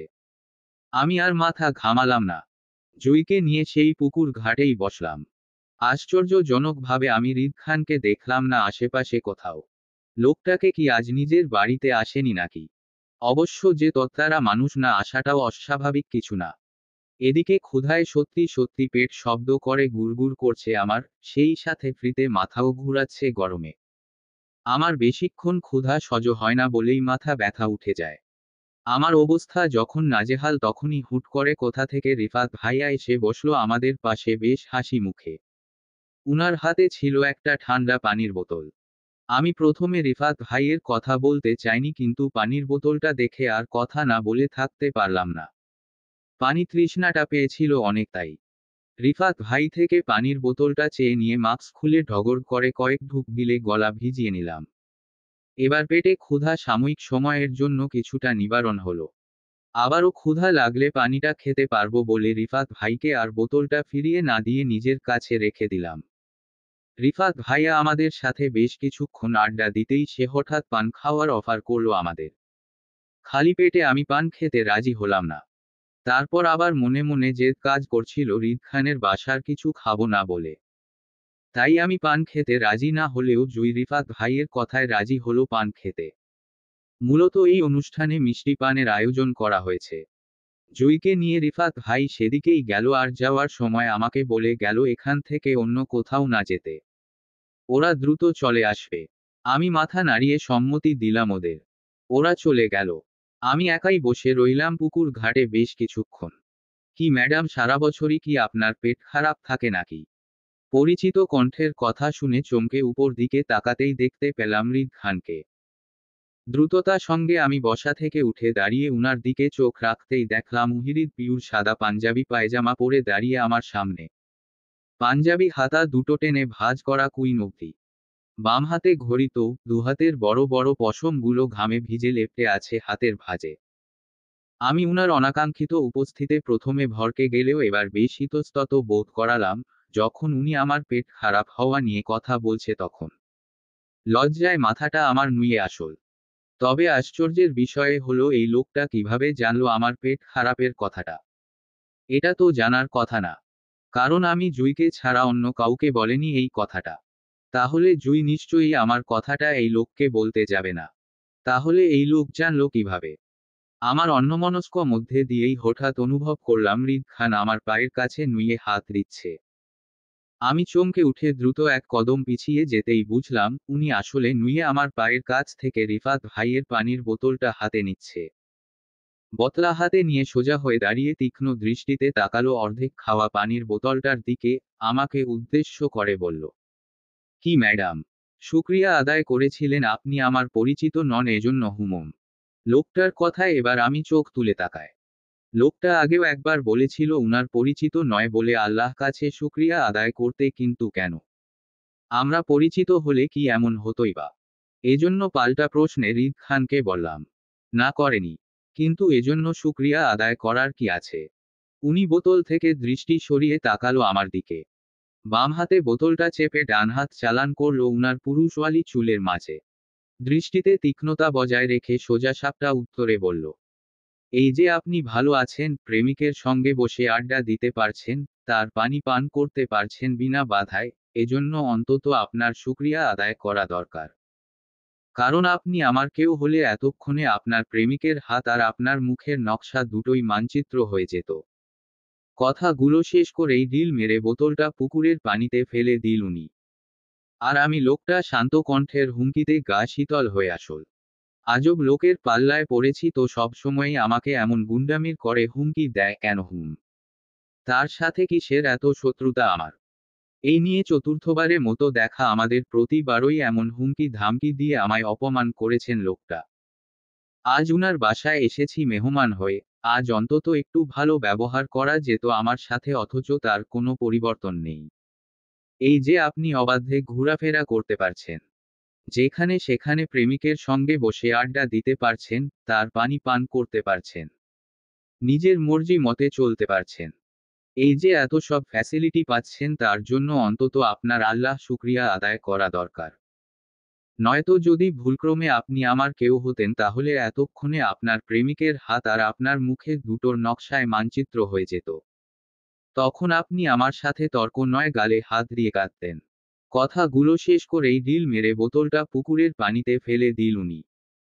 আর আমার লোকটার শান্ত কণ্ঠের হুমকিতে গা শীতল হয়ে আসল।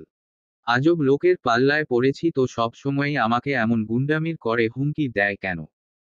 কি করেছি আমি? তার সাথে কিসের এত শত্রুতা আমার? এই নিয়ে চতুর্থবারের মতো দেখা আমাদের, অথচ প্রতিবারই উনি এমন হুমকি ধামকি দিয়ে আমায় অপমান করে আসছেন লোকটা।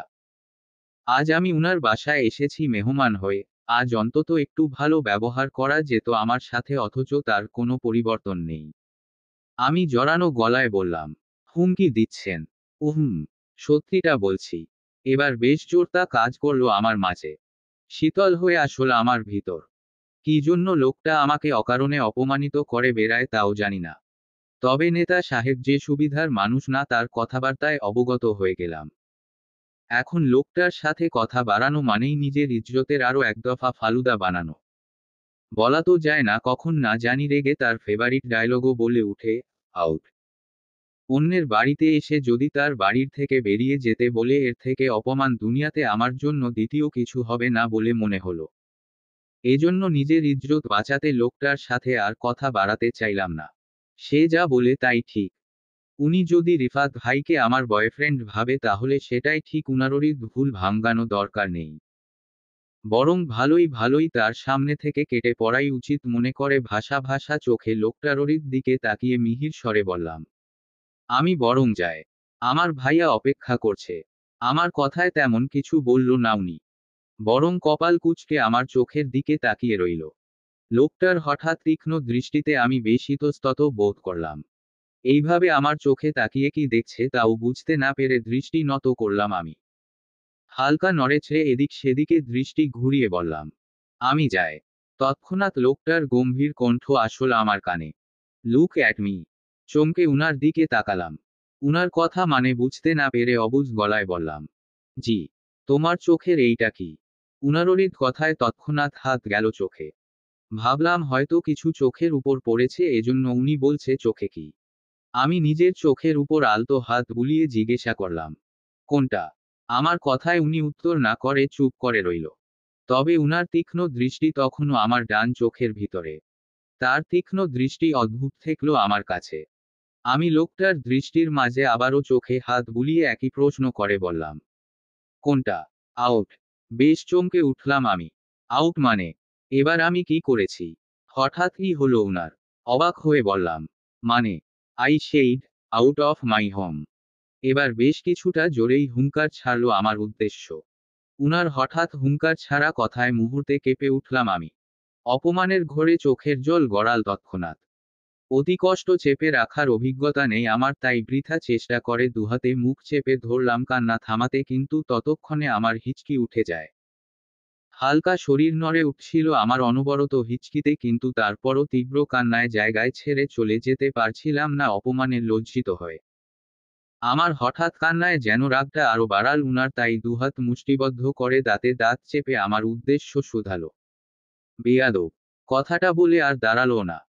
যে পথ এসেছিল সেই পথ ধরে ততক্ষণে চলেও গেল তিরতির মেজাজ। এই লোকটা যত রাগ সব কেন আমার জন্য হয় তাও জানি না। আর এখনই বা কেন হঠাৎ করে আমার উপর রেগে গেল তাও বুঝলাম না। অপমানের ঘোরে ততক্ষণে আমার কান্নার বেগটা না চাইতেও যেন আরো বেড়ে গেল। আমি কিছু না করেও লোকটার কাছ থেকে বেয়াদব ট্যাগ পেলাম। অথচ লোকটা বারবার আমাকে অপমান করেও তিনি আদবকায়দার মানুষ। আর আমি বেয়াদব। সেদিন প্রচণ্ড অপমানে অপমানিত হয়ে রিফাত ভাইকে নিয়ে ফিরেছিলাম বাসায়। আমার সঙ্গে অবশ্য জুই ছিল। আরিফ ভাইয়া আমাদের সাথে আসতে পারেনি কারণ কোচিংয়ের স্যাররা নাকি কি আলোচনা সভা করবে রিদ খানের পরিবারের সাথে। এজন্য আরিফ ভাই সেদিন বেশ রাতে ফিরেছিল সেখান থেকে। কিন্তু আমার কান্নাকাটি দেখে রিফাত ভাইকে দিয়ে জুইকে তখনই পাঠিয়ে দিয়েছিল বাসায় আমার সাথে। আমার হঠাৎ কান্নার কারণটা অবশ্য জানতে চেয়েছিল সবাই, উত্তরের আমি শুধু পেটে ব্যথার কারণ বলে চালিয়ে দিয়েছিলাম তখন। রিদ খানের দাদা বাড়ি থেকে আসার সময় রিদ খানকে আর কোথায় দেখেনি। এভেন এখনো তার সাথে আমার দেখা হয় না। সেদিনের অপমানের কথা আমি ভুলিনি, এজন্য অদৃশ্য অপছন্দের দেয়াল তৈরি হয়েছে রিদ খান প্রতি আমার। বলতে গেলে প্রচণ্ড অপছন্দের অনীহার মানুষ রিদ খান আমার জীবনে, এজন্য তাকে ঘিরে আজকাল আমার মধ্যে তিক্ততায় কাজ করে। তাছাড়া সেদিনের পর থেকে রিদ খানের সাথে আমার দেখা হয় না আজ 14 দিন। উনাদেরও রিদ বাড়ি থেকে আসার একদিন পরই উনাকে রিদ আমাদের কলেজে গাড়ি নিয়ে ঢুকতে দেখেছিলাম আমি। কি কাজে এসেছিল জানি না, তবে চলে যাওয়ার সময় প্রিন্সিপাল স্যারকে দেখলাম সাথে। আমাকে অবশ্য দেখেনি, কারণ আমি আমার ক্লাসে ছিলাম। তৃতীয় তলা ভবনের দ্বিতীয় তলায় বারান্দায় বান্ধবীদের সাথে দাঁড়িয়ে ছিলাম বলে উনাকে দেখতে পেরেছিলাম। তবে উনাকে দেখে আমি নিজেকে যতটা পারি আড়াল করে রেখেছিলাম। কারণ আমার ছোট মনে বেশ অনীহা ঝং ধরেছিল রিদ খানের জন্য, বিশেষ করে লাস্ট যখন উনার বাড়ি থেকে আমাকে অপমান করে বেরিয়ে যেতে বলল তখন থেকেই। এরপর থেকে রিদ খানকে নিয়ে আর ভাবতে বসেনি আমি। তবে এসবের মধ্যেও আমার অচেনার স্বামী খোঁজ করেছিলাম আমি। দুর্ভাগ্যবশত তার খোঁজ আজও পেলাম না। কারণ হাফেজ সাহেবের নাম্বার এখনো বন্ধ পাচ্ছিলাম। তাই হতাশায় আজকাল হাফেজ সাহেবকেও কল করা কমিয়ে দিলাম। বলতে গেলে একেবারে কল করা হয় না উনাকে। তবে মনে মনে ঠিক করলাম এবার বাড়িতে গেলে বান্ধবীদের নিয়ে আবারও যাব নরসিংদী হাফেজ সাহেবের বাড়িতে। এবার হাফেজ সাহেবে খোঁজ করব সুমন থেকে। কেন হাফেজ সাহেবের নাম্বারে কল যায় সেটাও জানতে চাইব, তবে এবার হাফেজ সাহেবের খোঁজ একা করব না, সাথে সুমন নামক ছেলেটির ফোন নাম্বারটাও নিয়ে আসব। কারণ আজ যদি সুমন নামক ছেলেটির নাম্বারটা বুদ্ধি করে নিয়ে আসতাম তাহলে এখন ফোন করে অবশ্যই জানতে পারতাম তার বাবার ফোনে কল যায় না কেন সেটা। আসলে চোর গেলে বুদ্ধি হয় একটা কথা আছে। ঠিক তেমনই হয়েছে আমার বিষয়ে। আমরা কেউ বুদ্ধি করে সুমন নামক ছেলেটির নাম্বার নেয়নি। ভাবলাম যেখানে হাফেজ সাহেবের নাম্বার আছে সেখানে অথবা সুমনের নাম্বার দিয়ে কি করব। অথচ এখন বুঝতে পারছি আসলে সবই প্রয়োজন হয়। তখন বোকামি না করলে এখন আবারও যেতে হতো না নরসিংদীতে। এজন্য আজকাল আমার টিফিনের টাকাগুলো না খেয়ে জমিয়ে রাখছি ছোট পার্সে। সবার নরসিংদী যাতায়াত ভাড়া, দুপুরে খাবার বিল সব আমি দিব বলে।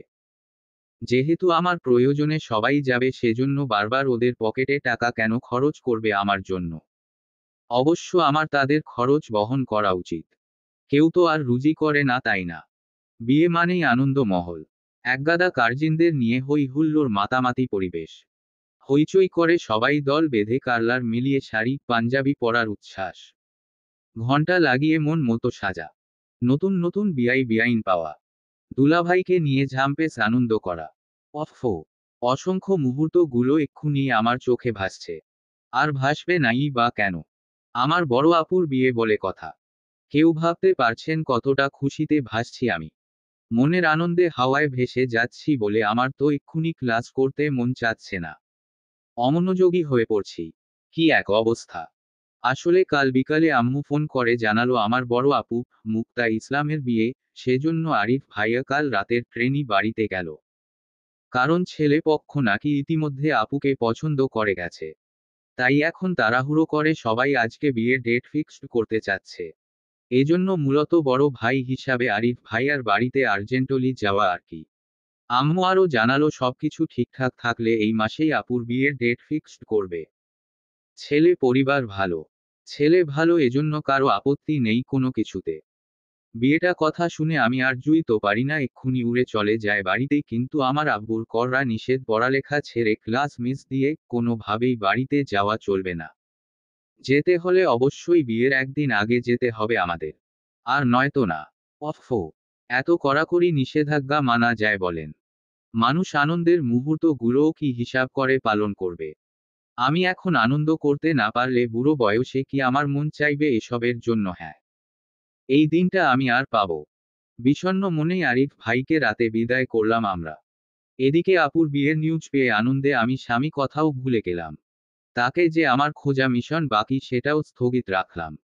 আজকাল হাফেজ সাহেবের নাম্বারের তো ভুলেও কল দেয় না। মনে মনে ঠিক করলাম আপুর বিয়েটা শেষ হোক, তারপর না হয় নিজের হারিয়ে যাওয়া স্বামীকে পুরো দমে আবারও খুঁজব। এখন থাক।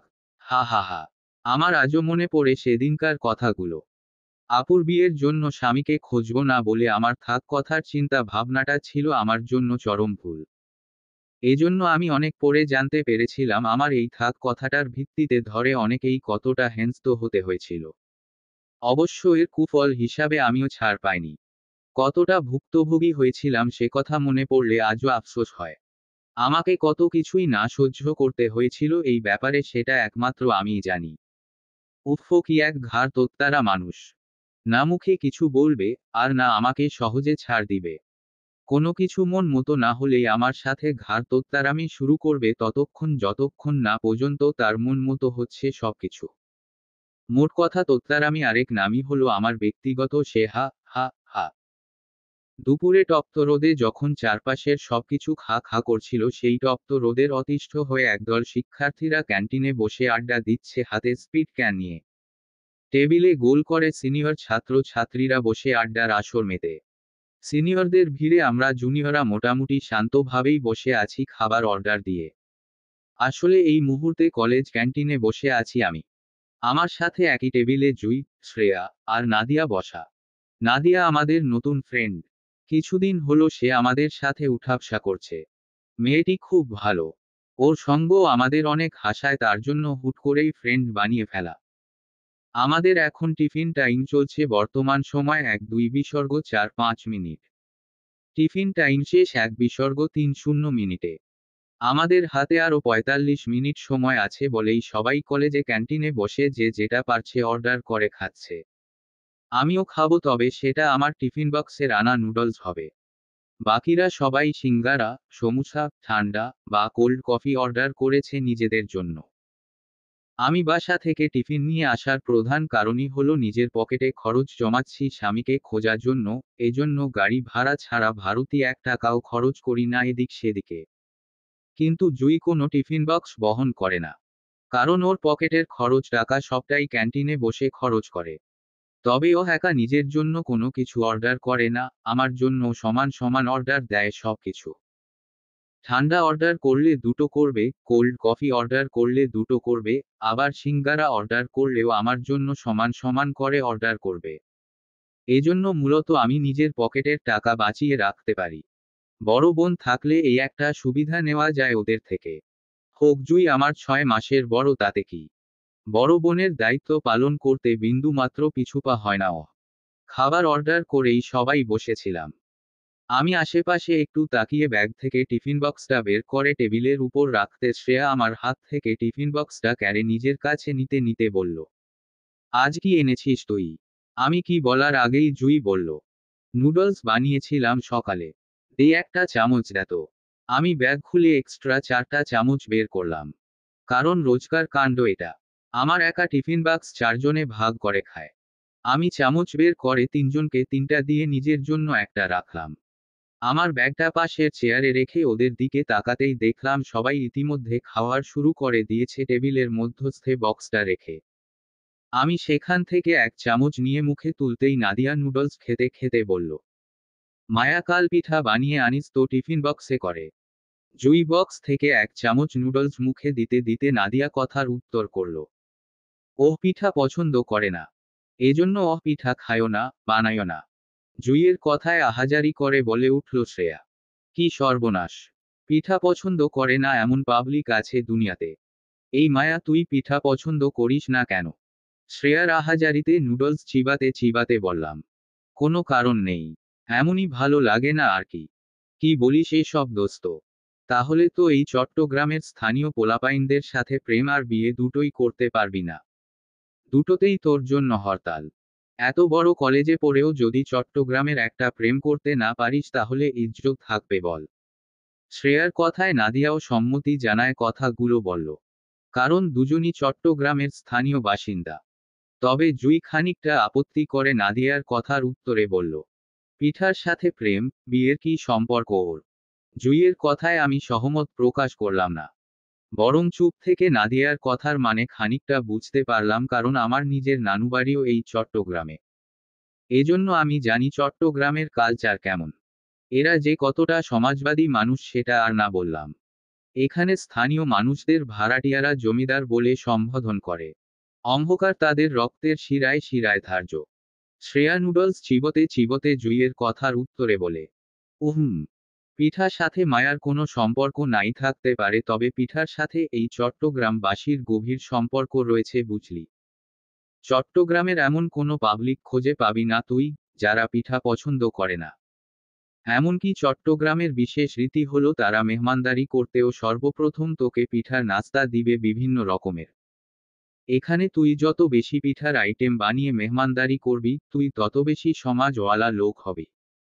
অন্যান্য এলাকার মানুষ শখের বসে বা মন চাইলে মাসে, বছরের বা পিঠার সিজনে পিঠা বানিয়ে তারা খেতে স্বাচ্ছন্দ্য বোধ করে।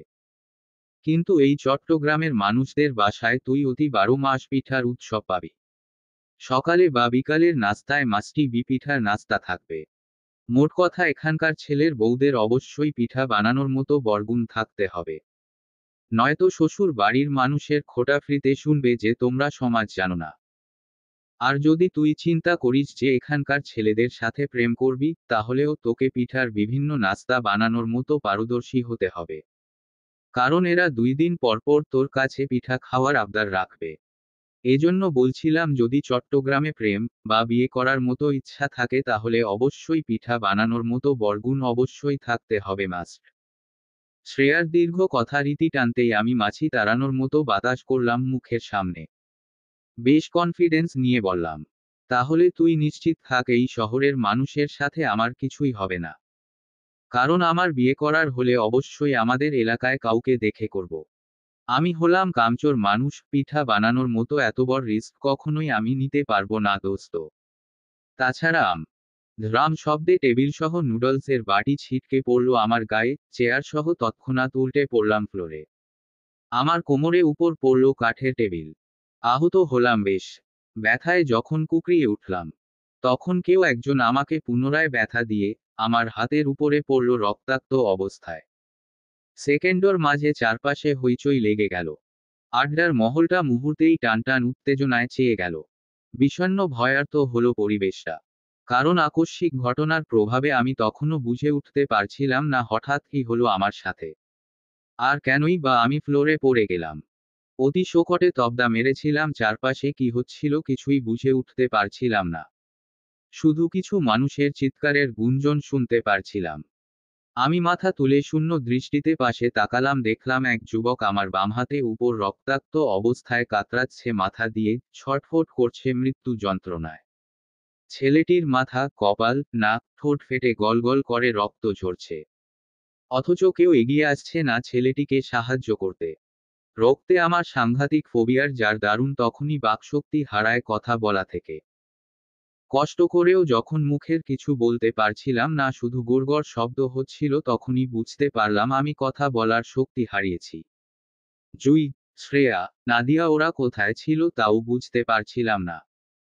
কারণ আমার চারপাশে পরিস্থিতিটা হঠাৎ করে এতটা ভয়াবহ হয়ে গেল যে চারপাশে শুধু চাপা হাহাকারের চিৎকার ভেসে আসছিল আমার কানে।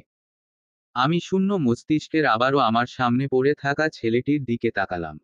শরীরে তার অসংখ্য আঘাতে চিহ্ন। কেউ মেরেছে বেদুম বুঝাই যাচ্ছে। দৃষ্টি আমার তখনও আহত ছেলেটির উপরই ছিল, কিন্তু মুহূর্তের মাঝে আবারও কানে আসল কিছু মানুষের হুঙ্কারের চিৎকার। আমি চোখ উঠিয়ে সামনে তাকালাম। চোখে ভাসল কিছু তাগড়া যুবক হাতে হকিস্টিক নিয়ে হুঙ্কারের চিৎকার ছেড়ে দৌড়ে এদিকেই আসছে আমার পাশে পড়ে থাকা রক্তাক্ত যুবকটিকে মারতে। নিবাক বা ক্রুদ্ধ, ভাষাহীন আমি তখনও নিশ্চল শরীরে জায়গায় উপুর হয়ে পড়ে রইলাম অতি শোকটে। আমি এতটাই হতভম্ব হয়ে পড়েছিলাম যে আমাকে এখান থেকে পালানো উচিত সেটাও মাথায় কাজ করছিল না। বলতে গেলে তবদা মেরেছিলাম, আশেপাশে কি হচ্ছিল তখনও মাথা ঢুকছিল না কিছু। অতি শোকটে কেমন পাথর মূর্তি হয়ে গেলাম। আমার কপালের ঘাম আর চোখে পানি দুটোই এক হয়ে ঝরতে লাগলো চিবুক বেয়ে। আমার দৃষ্টি তখনও আমার পাশে ছটফট করা শরীরের উপর। কি বেদুম নির্দয়ভাবে পেটানো হচ্ছে তাকে হকিস্টিক দিয়ে। 7-8 জন ছেলে লাগাতার একের পর এক আঘাত করছে দুহাতে হকিস্টিক তুলে পিটিয়ে, অথচ আমি তাদের পাশেই পড়েছিলাম। সবকিছু এত দ্রুত ঘটেছে যে আমি সুস্থ মস্তিষ্কে কিছু ভাবার মতো সময় পাইনি। তবে একটা সময় দেখলাম সবকিছু কেমন শান্ত হয়ে গেছে। রক্তাক্ত ছেলেটাকেও আর পেঠানো হচ্ছে না। সবাই কেমন দুপাশ করে দাঁড়ালো আহত ছেলেটিকে ঘিরে, যেন কারো আসার জন্য অপেক্ষা তাদের। ঠিক তারপর মুহূর্তে বুঝলাম আমার উপর থেকে কারা যেন কাঠের শক্ত টেবিলটা সরিয়ে আমাকে টেনে ধরে ফ্লোরের থেকে উঠাচ্ছে। আমি বাকরুদ্ধ হয়ে শূন্য চোখে পাশে তাকিয়ে দেখলাম জুই কান্নাকাটি করছে আমাকে আঁকড়ে ধরে। হঠাৎ জুই কেন কাঁদছে তখনও বুঝলাম না। তবে আমি দাঁড়ানোর শক্তি পাচ্ছিলাম না, হয়তো পায়ে আর কোমরের লোহার আর কাঠের সংমিশ্র টেবিল চেয়ারের ভারী খেয়েছি বলে তাই। এজন্য জুইয়ের সাথে সাথে আমাকে আঁকড়ে ধরল শ্রেয়া আর নাদিয়াও। টেনশনে জুই বারবার কাঁদতে কাঁদতে শ্রেয়াকে কিছু একটা বলছিল, আমি কথাগুলো শুনতে পারছিলাম কিন্তু বুঝতে পারছিলাম না। জুই বারবার বলছিল, শ্রেয়া এখান থেকে ওকে বের করতে হবে। অনেকটা রক্ত বের হচ্ছে ওর। প্লিজ কিছু একটা কর। ওর রক্ত ফোবিয়ার আছে, বেশিক্ষণ এখানে থাকলে সমস্যা হবে। জুইয়ের আহাজারি কথাগুলো কানে আসছিল কিন্তু বুঝার মতো পরিস্থিতিতে ছিলাম না। কারণ আমার দৃষ্টি ততক্ষণে গিয়ে ঠেকল সামনের গম্ভীর মুখ হৃদ খানের উপর। কি দারুণ শান্ত ও গম্ভীর তার মুখখানা। উনাকে দেখে মনে হচ্ছে এখানের বর্তমান পরিবেশটাও বেশ শান্ত ও শীতল, এজন্য তিনিও গম্ভীর মুখে শোক পালন করছে এখন। অথচ উনার বাম হাত থেকে গলগল করে রক্ত ঝরছিল। ধবধবে সাদা পাঞ্জাবিটাতেও রক্তের ছিটায় রঞ্জিত। নিশ্চয়ই মারামারি করতে গিয়ে এই অবস্থা হয়েছে তার। হবার কথা। আমার সাথে প্রথম দেখার দিনই উনার দাদা বলেছিল, ঈদ খানের মুখ কম হাত চলে বেশি। আজ তা নিজ চোখে দেখলাম। উনি হয়তো তখনও আমাকে লক্ষ্য করেনি। উনার পিছনে বেশ কিছু বডিগার্ড সহ আসিফ নামক লোকটা দাঁড়িয়ে। তখনই হকিস্টিক হাতে এক যুবক ঈদ খানের উদ্দেশ্য বলে উঠল, ভাই একবার বলেন এরে কি করব। শালারে পুলিশের দিয়া কিছু হবে না। 2 দিন পর ঠিকই বের হয়ে যাবে। তার চেয়ে বলেন ওরে মেরে ফেলি। শালার সাহস কিভাবে হয় আপনারে আঘাত করার। একজনের কথার সায় জানালো আরেকজন। পাশ থেকে অন্যজন ঠিক একই ক্ষিপ্ত ভঙ্গিতে উনারই উদ্দেশ্য বলল, জি ভাই, শুধু একবার বলেন। শালার বিষদাঁত বাইর করি মাইরা। হে কত বড় সাহস আপনারে মারতে আসে। আবার আপনার বাপের সাথেও বেয়াদবি করছে। শালারে মন তো চাচ্ছে। ছেলেটির কথা থামতেই হই হুল্লোড় করে বাকিরাও সম্মতি দিল। আহত ছেলেটিকে পুনরায় এলোপাতাড়ির লাথি মেরে আঘাত করতে নিষেধ করল উনিরিত। বেশ শান্ত দৃষ্টিতে রক্তাক্ত ছেলেটির দিকে তাকিয়ে বেশ গম্ভীর মুখে ডান হাত দিয়ে বাম হাতের পাঞ্জাবির হাতা গুটাতে গুটাতে বলল, দেখ, আমি সহজ সরল মানুষ, বেশি কাহিনী পর্যন্ত না। এমনই আমি সমাজে বদনাম। তাছাড়া মানুষ নিজের এলাকায় সবাই বাঘ হয়। কিন্তু সিংহ তো তখনই হবি যখন তোরা ওকে ওর এলাকায় ওরই নেতার দুয়ারে গিয়ে মেরে আসবি। আমার মনে হয় আমার ছেলেরা হিংসের থেকে কম নয়। বাকি তোদের সেফটি সিকিউরিটি আমার হাতে। হৃদ খানের বলতে দেরি হই হুল্লোড় করে ছেলেরা সম্মতি জানাতে দেরি হয়নি। কি নিদারুণ নিষ্ঠুর মানুষ হৃদ খান। কারো আঘাতেও মন নরম হলো না উনার। অঝর রক্তের স্রোত দেখেও বিন্দুমাত্র ঘাম ঝরল না তার কপাল বেয়ে। কতটা পারদর্শী হলে মানুষ এমন শক্তপোক্ত হয়ে দাঁড়িয়ে থাকতে পারে তা আমার জানা নেই। উনার লাঠিয়াল বাহিনী যখন আহত ছেলেটিকে ধরাধরি করে তুলে নিয়ে যাচ্ছিল তখনই উনার বেখেয়ালি দৃষ্টিতে ভিড়লাম আমি। সে আরও কিছু বলতে গিয়েও থেমে গেল আমাকে দেখে। তার শান্ত দৃষ্টি হঠাৎ কুঁচকে এলো যখন দেখল আমাকে জুই, শ্রেয়া আর নাদিয়ার আঁকড়ে ধরে দাঁড়িয়ে আছে তখন। তার তীক্ষ্ণ দৃষ্টি আবারও ঘুরালো আমার পা থেকে মাথা অবধি। হয়তো দেখছে তার দয়ায় আমার আহত শরীরটার পরিণতি। এবার নিশ্চয়ই খুশি হবেন তিনি। হবারই কথা। এতদিন শুধু মুখে অপমান করত, আজ শরীরে আঘাত করতে পেরেছে বলে তার আজ খুশি দিন হবার কথা। কারণ আমিও তো তার শত্রুর দলের একজনই হয়। সে তো আমাকে তার শত্রুর মনে করে আসছে এতদিন। আর শত্রুর আহতের মানুষ খুশি হয়। তাই সেও হচ্ছে। এই নিয়ে পঞ্চমবারের মতো তার সাথে আমার দেখা, প্রতিবারের চেয়ে এবার পরিস্থিতিটা ভিন্ন। এবার অপমানের সাথে সাথে তার হিংস্রত্বের শিকার হয়েছি আমি সমানভাবে। আমার সারা শরীর নুডলসে মাখো মাখো। সাদা কলেজ ড্রেসটা রক্ত আর নুডলসের তৈলে মাখো মাখো। জুই কেঁদে কেঁদে আমার শরীর থেকে নুডলস ফেলছে আর বারবার কিছু একটা বলছে আমার উদ্দেশ্য। আমি সঠিক বুঝতে পারছি না। কারণ আমার নিশ্চল দৃষ্টি তখনও হৃদ খানের তীক্ষ্ণ দৃষ্টির উপর। উনি আমার চেহারায় এত কি দেখছে বুঝলাম না। তবে জুই হঠাৎ করে আমার কপালে কিছু একটা চেপে ধরতেই তীব্র ব্যথা অনুভব করলাম আমি সেখানে। ধ্যান ভাঙল আমার। মস্তিষ্ক সচল হলো। কপালে আলতো হাত বুলিয়ে হাতটা চোখের সামনে ধরতেই বুঝলাম আমার কপাল কেটে যাওয়াতে এমন বিলাপ করে কাঁদছে জুই। কিন্তু হঠাৎ করে আমার কপালটা কিটল কিভাবে? ভাসা ভাসা চোখে নিচে তাকিয়ে দেখলাম আমার হাতের কাটা চামড়াতে রক্ত লেগে ফ্লোরে পড়ে আছে। বুঝতে পারলাম তখন উল্টে পড়ে যাওয়াতে সেটা দিয়েই হয়তো কপাল কেটেছে আমার। এত সব রক্তাক্ত কাহিনী দেখে এতক্ষণ ঠিক থাকলেও এবার নিজের রক্ত ঝরা দেখে শরীর ছেড়ে দিলাম। শূন্য দৃষ্টি আধার করে আনতেই অনুভব করলাম জুইয়ের সাথে সাথে এবার শ্রেয়া আর নাদিয়াও চিৎকার করে আমাকে ঝাপটে ধরছে নিচে পড়া থেকে বাঁচাতে। তারপর তারপর কি হলো আমার মনে নেই।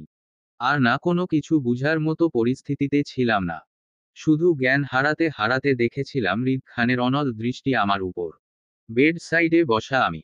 আমার মাথায় মোটা করে ব্যান্ডেজ পেঁচিয়ে দিচ্ছে অর্ধবয়স্ক একজন নার্স। নার্সটির শক্তপোক্ত চেহারায় বিরক্তির রেশ থাকলেও আমি ছিলাম নাজেহাল ক্রান্তনরত অবস্থায়। আমার জ্ঞান ফিরেছে আরও ঘন্টা খানিক আগে। জ্ঞান ফিরে নিজেকে প্রথমে হসপিটালে আবিষ্কার করলাম। আমার সাথে জুই, শ্রেয়া, নাদিয়া তিনজনই ছিল কিন্তু ইমার্জেন্সি রুমে এক্সট্রা মানুষের ভিড় করা যাবে না বলে শ্রেয়া আর নাদিয়া বাহিরে দাঁড়ানো। আর আমি বেডে বসা অবস্থায় দুহাতে জুইয়ের একটা হাত জড়িয়ে ধরে ভয়ে নিঃশব্দে কাঁদছিলাম। তার কারণ আমার কপালের কাটা জায়গাটা ভীষণ চলছিল অ্যান্টিসেপটিক লাগানোর ফলে। থমথমে পরিবেশে আমার নাক টানার শব্দ ছাড়া কেবিন জুড়ে আর দ্বিতীয় কোনো শব্দ নেই। দুপুরের সেই অনাকাঙ্ক্ষিত ঘটনার পর যখন হুঁশে ফিরলাম আমি, তখন থেকে হৃদ খান বা তার লোকেদের দেখা পাইনি আমি। হয়তো আমাকে দেখার প্রয়োজন বোধ মনে করেননি তাই আসেনি। এমনিতেই কোনো এক মনস্তাত্ত্বিক কারণে প্রথম থেকেই হৃদ খানের অপছন্দের তালিকায় ছিলাম আমি। এবার সেও আমার অপছন্দের তালিকায় যুক্তি হয়ে গেল পরিপূরকভাবে।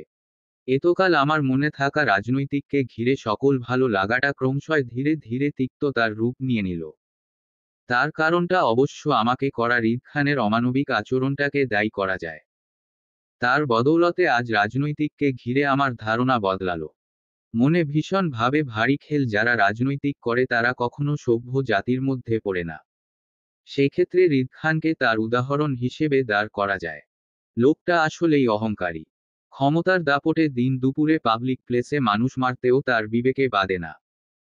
নম্রতা, ভদ্রতা বলতে কোনো শব্দ নেই হৃদ খানের মাঝে, বরং যা আছে সেটা হলো উগ্র, অহংকারী, বিবেকহীন নিচুস্তরের মনুষ্যত্বা। যাদেরকে সাধারণ মানুষ আর যাই হোক ভালোবাসা নয় বরং অপছন্দের লিস্টে প্রথমে ফেলে দেয়। সেক্ষেত্রে আমারও অনীহার ঘৃণার লিস্টে ছিল হৃদ খানের নামটি প্রথমে। আজকাল আমার সাথে যত খারাপটা হচ্ছে না কেন তার সবকিছুর পিছনে দায়ী ছিল শুধুমাত্র হৃদ খান নামক লোকটি। হঠাৎ করেই আমার জীবনে চলে আসল। তারপরও থেকে আমার সুন্দর জীবনটা দিন দিন কেমন অগুছালো করে তুলল। এর শেষ কথায় আমি নিজেও জানি না। তবে এই হৃদের খানের আগমন আর চায় না আমার জীবনে। আমি ভীষণ ভয়ভীত এই লোকটার বারবার অনাকাঙ্ক্ষিত আগমন নিয়ে। যার শেষ আমি দেখছি না কোথাও। কিন্তু আমার এর শেষ চায়। ভীষণ করে চায়। আমার দীর্ঘ মনস্তাত্ত্বিক ধ্যান ভাঙল হঠাৎই বয়স্ক নার্সটির গম্ভীর কথায়। দেখি উঠে দাঁড়ান আপনি। আপনার কোমরের কাটা জায়গাটা ওয়াশ করতে হবে। কান্নার ভেজা চোখে নার্সের দিকে তাকালাম। উনার কথায় যেন নিজের কোমরের ব্যথাটা মুহূর্তে আরো জোরালো টনটন ব্যথা অনুভব করলাম। জুই আমার হাত ধরে সোজা হয়ে দাঁড়াতে সাহায্য করতে করতে বলল, দেখি উঠো। গায়ের এপ্রনটা খুলতে হবে। নিশ্চুপ ভঙ্গিতে জুইয়ের সাহায্যে সোজা হয়ে দাঁড়াতে গিয়ে তীব্র কোমরের ব্যথায় কুঁকড়ে গেলাম তৎক্ষণাৎ। জুইয়ের বাহু ধরে নুয়ে গিয়ে আতনার্দের কেঁদে উঠি। সত্যি বলতে ভীষণ ব্যথা পাচ্ছিলাম আমি। আমার গায়ের সাদা ড্রেসটাতে এখানো ছুপ ছুপ রক্তের দাগ লেগে আছে। এমনকি বুকে জড়ানো মাথার সাদা হিজাবটাতেও রক্তে লাল হয়ে আছে। বয়স্ক নার্সটি বিরক্তির নিয়ে আমার বাহু চেপে উনার সম্মুখে টেনে দাঁড় করাল। আমি তখনও চোখ মুখ কুঁচকে ব্যথা সহ্য করার চেষ্টা চালালাম। কিন্তু বয়স্ক নার্সটি পরপর দক্ষ হাত চালিয়ে আমার এপ্রনের বোতামগুলো টেনে খুলতে খুলতে বলল, নাক টিপলে দুধ বের হবে অথচ এই বয়সে বয়ফ্রেন্ড জুটাইছে রাজনৈতিক লিডার। এখন তো শুধু কপাল আর কোমর ফাটাইছে, 2 দিন যাক। তারপর দেখা যাবে আরও কি কি ফাটায় লিডারে। বয়স্ক নার্সটির কটাক্ষ কথায় মুহূর্তে কান্না থেমে গেল আমার। বিষণ্ণে বিস্মিত দৃষ্টিতে তাকালাম উনার দিকে। মহিলা নার্সটিকে আমাকে খোঁচা মারল রিদ খানকে নিয়ে। কিন্তু কেন? কি এমন করলাম আমি যে রিদ খানকে আমার বয়ফ্রেন্ড মনে হলো ওনার? আমার বিষণ্ণের ঘোরের মধ্যে হঠাৎ আপত্তির মুখ খুলল জুই। আমার পক্ষ ধরে বলল, তেমন কিছু না আন্টি। ও শুধু একটা দুর্ঘটনার শিকার হয়েছে ব্যাস। এমনিতে আমাদের কারো সাথে কোনো সম্পর্ক নেই। জুইয়ের কথা যে বয়স্ক নার্সটির বিশ্বাস হলো না সেটা উনার মুখ দেখেই ঠাহর করতে পারলাম আমি। কি কারণে উনি আমার উপর সন্দেহ তো তাও বুঝতে পারছি না। তবে উনি নিজের বিরক্তি চেপে আমার গা থেকে এপ্রন আর গলা থেকে হিজাবটা টেনে খুলে জুইয়ের হাতে দিতে দিতে জুইকে কটাক্ষ করে আমার উদ্দেশ্যে বলল, কে কতটা ধোয়া তুলসী পাতা সেটা আমাকে বুঝাতে হবে না মেয়ে। আমার মাথা চুল এমনই পাকা ধরেনি। বয়সে এই গুণেই পেকেছে। মন্ত্রীর ছেলের গাড়িতে আসা, ক্ষমতার দাপটে হসপিটালের এত হুলস্থুল পাকিয়ে বিশেষ ট্রিটমেন্ট নেওয়া, এত সবকিছু তো মানুষ এমনই করে না, তাই না? তাছাড়া পুরুষ মানুষের দৃষ্টি দেখলেই একজন নারী বুঝতে পারে তার মনে কি আছে। সেক্ষেত্রে আমার অভিজ্ঞ চোখ ধোঁকা খাওয়া নয়। তাই আমাকে মিথ্যা না বলে নিজের বোনকে ঠিক করে ধরো, ওর কোমর ওয়াশ করতে হবে। কথাটা বলতে বলতে নার্স মহিলাটি আমার কোমরের জামাটা টেনে পেটের উপর তুলে আহত স্থানে তুলো চেপে রক্তটা পরিষ্কার করতে লাগলো। কাটা জায়গায় ব্যান্ডেজ করে দিয়ে পুনরায় জামাটা ঠিক করে দিল। ব্যস্ত হাতে উনার যন্ত্রপাতি গোছাতে গোছাতে নিষ্প্রভ শান্ত দৃষ্টিতে আমার দিকে তাকালো। এবার আর উনার দৃষ্টিতে বিরক্তি ছিল না, তবে চেহারাটা বেশ শক্ত রেখেই আমাকে উদ্দেশ্যে ফের বলল, শোন মেয়ে, তোমার বয়সী আমারও একটা মেয়ে ছিল। সেও তোমার মতো ভুল করে কিশোরী বয়সে ছাত্র লীগের লিডার সাথে প্রেমের সম্পর্কে জড়িয়ে পড়েছিল। বিনিময়ে আজ সে কবরে আছে। কিন্তু আমার মেয়ে কেন, কিভাবে মরেছে সেটা এখন না বলি। তবে তোমাকে এতটুকুই সাবধান করছি, রাজনৈতিক করা ছেলেদের সাথে ভবিষ্যৎ কখনোই ভালো হয় না। তুমি চাইলেও তাদের সাথে স্বাভাবিক জীবন পার করতে পারবে না। কারণ এরা নিজেদের জীবনের নিশ্চয়তা যেমন তোমাকে দিতে পারে না, তেমনি নিজের পরিবারেরও না। ভাগ্য ভালো থাকায় আজ তো তুমি শুধু কপাল আর কোমর ফাটিয়ে হসপিটালের এসেছো, কিন্তু পরের বার ভাগ্য তোমার সহায় নাও থাকতে পারে। তাই সাবধান করছি, মন্ত্রী ছেলের পিছন ছেড়ে দাও, নয়তো অকালে সবকিছু হারাবে। বয়স্ক নার্সটির ভাষা ভাষা চোখে অশ্রু দেখলাম আমি। হয়তো মেয়ে হারানোর শোক ছিল তাতে। কিন্তু মুখের ভঙ্গিমা নিদারুণ শক্ত তেজস্বী। আমাকে কথাগুলো বলে ড্রেসিং করা রক্তের ভাটিটা হাতে তুলে নিয়ে গেল। আমি উনার যাওয়ার দিকে হতভম্ব হয়ে তাকিয়ে রইলাম। নিষ্পাপ আমি কোনো কিছু না করেও সবসময় অপরাধী হয়ে যায়। এবারও তাই হলো। মন্ত্রী ছেলে মানে রিদ খানের সাথে আমার কি এমন ভাব দেখলো তারা, যার জন্য মহিলাটি এত বড় আদেশ বাণী শুনিয়ে গেল আমাকে, সেটাই তো বুঝতে পারছি না আমি। হতভম্ব আমি অবাক চাহনি ঘুরিয়ে তাকালাম জুইয়ের দিকে। নার্সটির কথা আগা মাথা কিছুই ঢুকেনি আমার মাথায়। সবকিছু কেমন মাথার উপর দিয়ে গেল। তবে মনে মনে সন্দেহ হলো বেশ। নিশ্চিত আমার বেহুশ হওয়ার পর কিছু একটা হয়েছিল হসপিটালের আমাকে ঘিরে, যার জন্য হয়তো নার্সটি ভুল বুঝে আমাকে রিদ খানের সাথে জড়িয়ে দিল। জুই হিজাবটা আমার বুকে ওড়নার মতো করে জড়িয়ে দিতে দিতে স্বাভাবিক কণ্ঠে বলল, তোকে আমরা রিদ খানের গাড়িতে করে এনেছিলাম এখানে। উনার বডিগার্ড আসিফ ভাইয়া আমাদের হেল্প করেছিল তোকে হসপিটালে আনতে। তবে এখানে এসে কিছু আপত্তিকর ঘটনা হয়েছিল তোকে ইমার্জেন্সি বোর্ডে নিতে গিয়ে। এজন্য মূলত নার্সটি ভুল বুঝল তোকে। এবার চল এখন বাসায় যায়।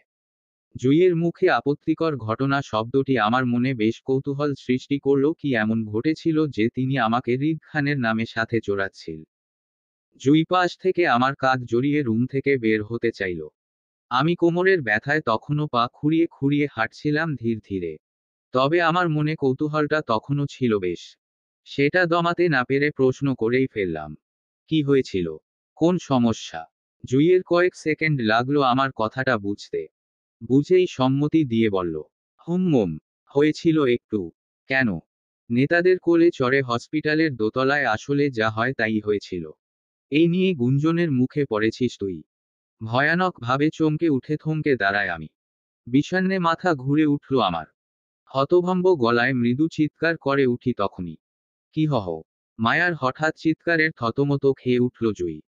চমকে উঠা ভঙ্গিতে মায়াকে নিয়ে জুইয়ের পা থামল তক্ষুনি হসপিটালের করিডোরে। ইতস্তত জুই তৎক্ষণাৎ চোখ ঘুরাল আশেপাশে। চোখে পড়ল হসপিটালের যাতায়াতকারী মানুষের বাঁকা চোখ। তাদের মধ্যে একজন হৃদ নিজেও ছিল। তবে তার বাঁকা চোখ মায়ার উপর নয়, বরং সরাসরি তাকিয়ে ছিল মায়ার দিকে। কিন্তু হতবুদ্ধি মায়া তখনও বিষণ্ণের ঘোরে জুইয়ের দিকে তাকিয়ে। ইতস্তত জুই খানিকটা দ্বিধা নিয়ে চোখ ঘুরে মায়ার দিকে তাকালো। মায়ার কাঁধে হাতটা আরো একটু চেপে ধরে খুঁচিয়ে আস্তে করে বলল, কি করছিস? আস্তে কথা বল। আশেপাশে মানুষজন দেখছে তোকে। ধ্যানরত মায়া মনোযোগ তখনও জুইয়ের দিকে। যেন অনেকটা শোকটে আছে জুইয়ের কথায় সে। হৃদ খানের কোলে ছিল সে, ভাবতেই যেন আতঙ্ক চেয়ে যাচ্ছে মায়ার শরীর জুড়ে। তারপরও জুইয়ের অনবরত খোঁচানিতে মায়া বাধ্য হলো ঘাড় বাঁকিয়ে সামনে তাকাতে। ভাগ্যের ফেরে মায়ার সেখানেও চোখাচোখি হয়ে গেল হৃদের সাথে। মূলত হৃদ হসপিটালের করিডোরে দাঁড়িয়ে ছিল আসিফের সাথে। যেখানে আসিফ হৃদকে কিছু বলছিল আর হৃদ সেটা মনোযোগ সহকারে শুনছিল, হালকা কপাল কুঁচকে মৃদু মাথা নাড়িয়ে সম্মতি দিতে দিতে। মূলত তাদের দুজনের মধ্যকার কথোপকথনের মধ্যে মায়ার হঠাৎ চেঁচিয়ে উঠাতে মনোযোগ নষ্ট হয় হৃদের। অনেকটা বিরক্তি নিয়েই ঘাড় ঘুরাল আর দৃষ্টিতে ভিড়ল মায়ার হতভম্ব চেহারাটা।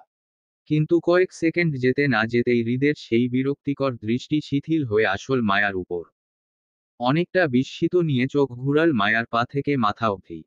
এই প্রথম মায়াকে খোলা চুলে দেখল হৃদ। নয়তো এই নিয়ে তাদের যতবার দেখা হচ্ছিল প্রতিবারই মায়াকে হিজাব পরা অবস্থায় দেখেছে সে। আঘাত না পেলে হয়তো আজও তেমনই দেখত হৃদ। তবে আজকের অনাকাঙ্ক্ষিত ঘটনাকে ঘিরে এই প্রথম হৃদের চোখে প্রদর্শিত হলো মায়া নিজে। বিষণ্ণয়ে থমকে যাওয়া দৃষ্টি আবারও ঘুরাল হৃদ মায়ার পা থেকে মাথা অবধি। কলেজের সাদা ড্রেসের সাথে মায়ার মাথার সাদা ব্যান্ডেজটিও যেন আজ চমৎকার দেখালো হৃদের চোখে।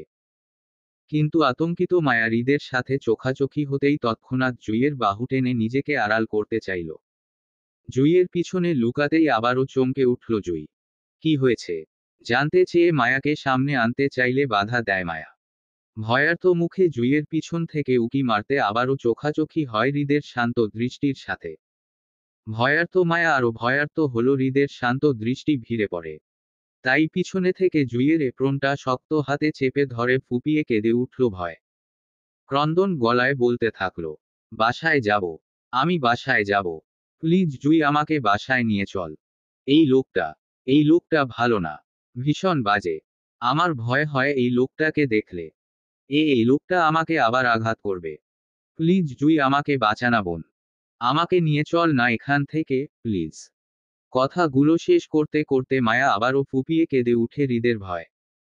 মায়ার হঠাৎ কান্নায় জুইও থতমত খেয়ে যায় এবং বুঝতে পারে মায়া এই মুহূর্তে হৃদকে ভীষণ ভয় পাচ্ছে। কিন্তু একটা অ্যাক্সিডেন্টকে ঘিরে মায়ার হঠাৎ হৃদকে এতটা ভয় পাওয়ার কারণটাও বুঝল না। আবার হৃদের অনাকাঙ্ক্ষিত ভাবে হসপিটালে উপস্থিত থাকাটাও বুঝল না। মোট কথা কোনোটাই জুইয়ের মাথায় ঢুকল না। তবে জুই মনে করেছিল ওদের হসপিটালের দিয়ে হৃদ হয়তো চলে যাবে, কিন্তু এই পর্যন্ত হৃদের হসপিটালের উপস্থিত থাকাটা সত্যি জুইয়ের মাথায় আসল না। জুই ভাবল, হৃদ কি তাহলে এতক্ষণ ধরে ওদের অপেক্ষায় দাঁড়িয়ে ছিল এখানে, নাকি নিজের আহত ছেলেদের জন্য দাঁড়িয়ে ছিল কোনটা? ইতস্তত জুই আর চোখে হৃদের দিকে তাকাতেই দেখল হৃদের শান্ত দৃষ্টি আপাতত এদিকে তাক করা। কেমন গম্ভীর আর নিশ্চুপ ভঙ্গিতে তাকিয়ে হৃদ। ইতস্তত জুই খানিকটা জোরসর হয়ে দাঁড়ালো। জোরটা যেন আষ্টেপৃষ্ঠে কামড়ে ধরল জুইয়ের শরীর। তাই মায়াকে কিছু বলতে চেয়েও কণ্ঠ অবরোধ করল জুইয়ের হৃদের শান্ত দৃষ্টির অতলে। জোরদার জুইয়ের গলা দিয়ে একটা শব্দও বের করতে পারল না বলে এক মুহূর্তের জন্য সে অসহায় হলো। আধশোয়া অবস্থায় পিঠে বালিশ ঠেকিয়ে খাটে বসা আমি। ভীষণ যন্ত্রণায় কোমর টনটন করছে ব্যথায়, যার তাড়নায় এখনো ঘুম নেই আমার। অর্ধরাত্রি হতে চলল। আমাদের অন্ধকার রুম জুড়ে তখনও আলোর অভাব। পাশেই জুই বেঘুরে ঘুমাচ্ছে বলে রুমের আলো জ্বালায়নি। কিন্তু আরিফ ভাইয়ার রেখে যাওয়া দ্বিতীয় ফোনটা আলোয় সবটা পরিষ্কার আমার চোখে। আমি ততক্ষণে বেশ কয়েকবার ফোন করে ফেলেছিলাম হাফেজ সাহেবের নাম্বারে। কিন্তু বরাবর ব্যর্থ হচ্ছিলাম উনাকে ফোন মিলাতে। বুক ভরা কষ্ট আর হতাশার দৃষ্টি ফেলে আবার কল লাগালাম হাফেজ সাহেবের ফোনে। জানি মধ্যরাতে কাউকে ফোন করাটা ব্যাড ম্যানাসের মধ্যে পড়ে। কিন্তু তারপরও অচেনা স্বামীটার জন্য আজকাল মনটা বড্ড পুড়ছে। ভীষণ মিস করছি তাকে। বিশেষ করে আমার এত অনুসন্ধানের পর যখন লোকটাকে খুঁজে পাচ্ছি না, তাই আগ্রহটা আরো বাড়ছে দিন দিন অচেনা স্বামীকে খুঁজে পাওয়ার আকাঙ্ক্ষায়। কে সে? কি তার পরিচয়? বড্ড জানতে ইচ্ছে হয় আমার। জীবনে কোনো দিন তার দেখা পাবো কিনা তাও জানি না। শুধু জানি আমার তাকে চায়, খুব করে চায়। তাকে খুঁজে না পাওয়ার তৃষ্ণা আমাকে আরো কাতর করে তুলছে। বুক ভারীর দীর্ঘশ্বাস ফেলে আবারও কল দিলাম হাফেজ সাহেবকে। বরাবরই মতো অফ যাচ্ছে হাফেজ সাহেবের নাম্বার। তাই ক্লান্তিতে কোলের উপর ফোনটা রেখে গা এলিয়ে শুলাম খাটে। কপালের উপর একটা হাত রেখে আবেশে চোখ বন্ধ করলাম। দুশ্চিন্তায় আহত মাথাটা টনটন করছে তীব্র ব্যথায়। একদিকে নিজের অচেনা স্বামীকে খোঁজ না পাওয়ার যন্ত্রণা যেমন আমাকে ঘায়েল করছিল, ঠিক তেমনি আমার জীবনে হঠাৎ হৃদ খানের আগমনে মুড়িয়ে দিচ্ছিল অপমানের ঘোরে। তার কথিত আমাকে করা বারবার অপমানগুলো আমার বেশ আত্মসম্মানে লাগছিল। আমার ছোট্ট একটা জীবনে এত অপমানিত কখনো হয়নি যতটা হৃদ খান আমাকে বিগত দিনে করেছে। তার সাথে আমার কি শত্রুতা তা জানি না। তবে তার করা আজকে ব্যবহারটার ছিল চরম বিষাদের ন্যায়।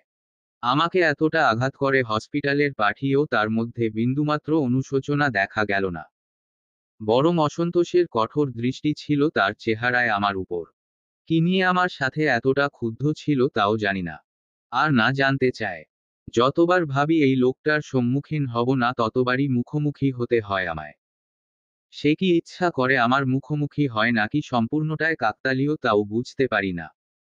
মোট কথা আমি কিছু বুঝতে পারি না। শুধু মাথায় আসে কোনো কিছু ইচ্ছাকৃত হলে হৃদ খান আর যাই হোক আমার সাথে বাজে ব্যবহার করতো না। বরং সেই কথা বলতো। কিন্তু আমাদের মাঝে বিষয়গুলো অনিচ্ছাকৃত হওয়ায় হয়তো হৃদ খান আমাকে মেনে নিতে পারছে না তার সাথে অনাকাঙ্ক্ষিত দেখায়। কিন্তু আমিই বা কি করব? লোকটার মুখোমুখি হওয়া পিছনে আমারও কোনো হাত নেই। সম্পূর্ণ অনাকাঙ্ক্ষিত আমাদের পরপর দেখাগুলো। হয়তো আমি চট্টগ্রাম থাকছি বলে হৃদ খানের মুখোমুখি বারবার হতে হচ্ছে আমাকে। কিন্তু আমি যদি এই চট্টগ্রামে আর নাই বা থাকি, তাহলে আমার সাথে হৃদ খানের দেখা হওয়ার সম্ভাবনাও নেই। তাই সিদ্ধান্ত নিলাম এবার আপুর বিয়েতে বাসায় গেলে আর কখনোই ফিরব না চট্টগ্রামে। যে করেই হোক কেঁদেকুটে নিজের বাড়িতেই থেকে যাব। আর আরিফ ভাইয়াকে বলবো আমাকে যেন চট্টগ্রাম থেকে ট্রান্সফার করে আশুগঞ্জের একটা কলেজে ভর্তি করিয়ে দেয়। তারপরও এই চট্টগ্রামে আর নয়। বিষাদ মনে উঠে বসলাম কোলের ফোনটা হাতে নিয়ে। গুমরে উঠা ফিলিংসে আর কিছুই ভালো লাগছে না। দুপুরে হসপিটাল থেকে বাসায় ফিরে এই পর্যন্ত বিছানায় বসে আমি। কপালের ব্যান্ডজ কাল ছাড়াতে হবে। আরিফ ভাইয়া বাসায় নেই, আমাদের বাড়িতে আশুগঞ্জ আছে আপুর বিয়ের জন্য। সেখানে নাকি আরো কয়েক দিন থাকবে, তার জন্য আপাতত আমি আর জুই একাই বাসার মধ্যে ছিলাম। তবে যাওয়ার আগে আরিফ ভাইয়া আমাদের বাসার কাজের মহিলা স্বপ্না খালা বলেছে রাতে থাকতে।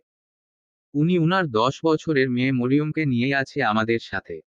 আমি এক পলক তাকালাম মেঝের দিকে। আবছা আলোয় দেখলাম স্বপ্না খালা আর মরিয়ম দুজনই ঘুমিয়ে। আমি দীর্ঘ নিঃশ্বাস ফেলে হাতের ফোন নিয়ে খালি পায়ে খুঁড়িয়ে খুঁড়িয়ে গেলাম বারান্দায়। অন্ধকারময় আকাশটায় আজ চাঁদের দেখা নেই। চাঁদবিহীন আকাশের নিগার নিষ্ক্রিয় ঘুটঘুটে আধারের মেলা। আমি শূন্য দৃষ্টি আকাশে ফেলে আবারও ফোন মিলালাম হাফেজ সাহেবের ফোনে। জানি কলটা যাবে না। নাম্বারটা অফ বলবে। তারপরও মনের ছটফটে কল দিতে থাকলাম হাফেজ সাহেবের নাম্বারে, যদি কোনো চমৎকার হয়ে যায় এই আশায়। কিন্তু আমার চমৎকার আকাশে আজ অন্ধকারে মেলা বলে এবারও আমি বিফল হলাম হাফেজ সাহেবকে কল মিলাতে। চলবে। গল্প হৃদ মায়ার প্রেমগাথা। দেওয়ানা সিরিজ। দ্বিতীয় পর্ব। লেখনীতে রিক্তা ইসলাম মায়া।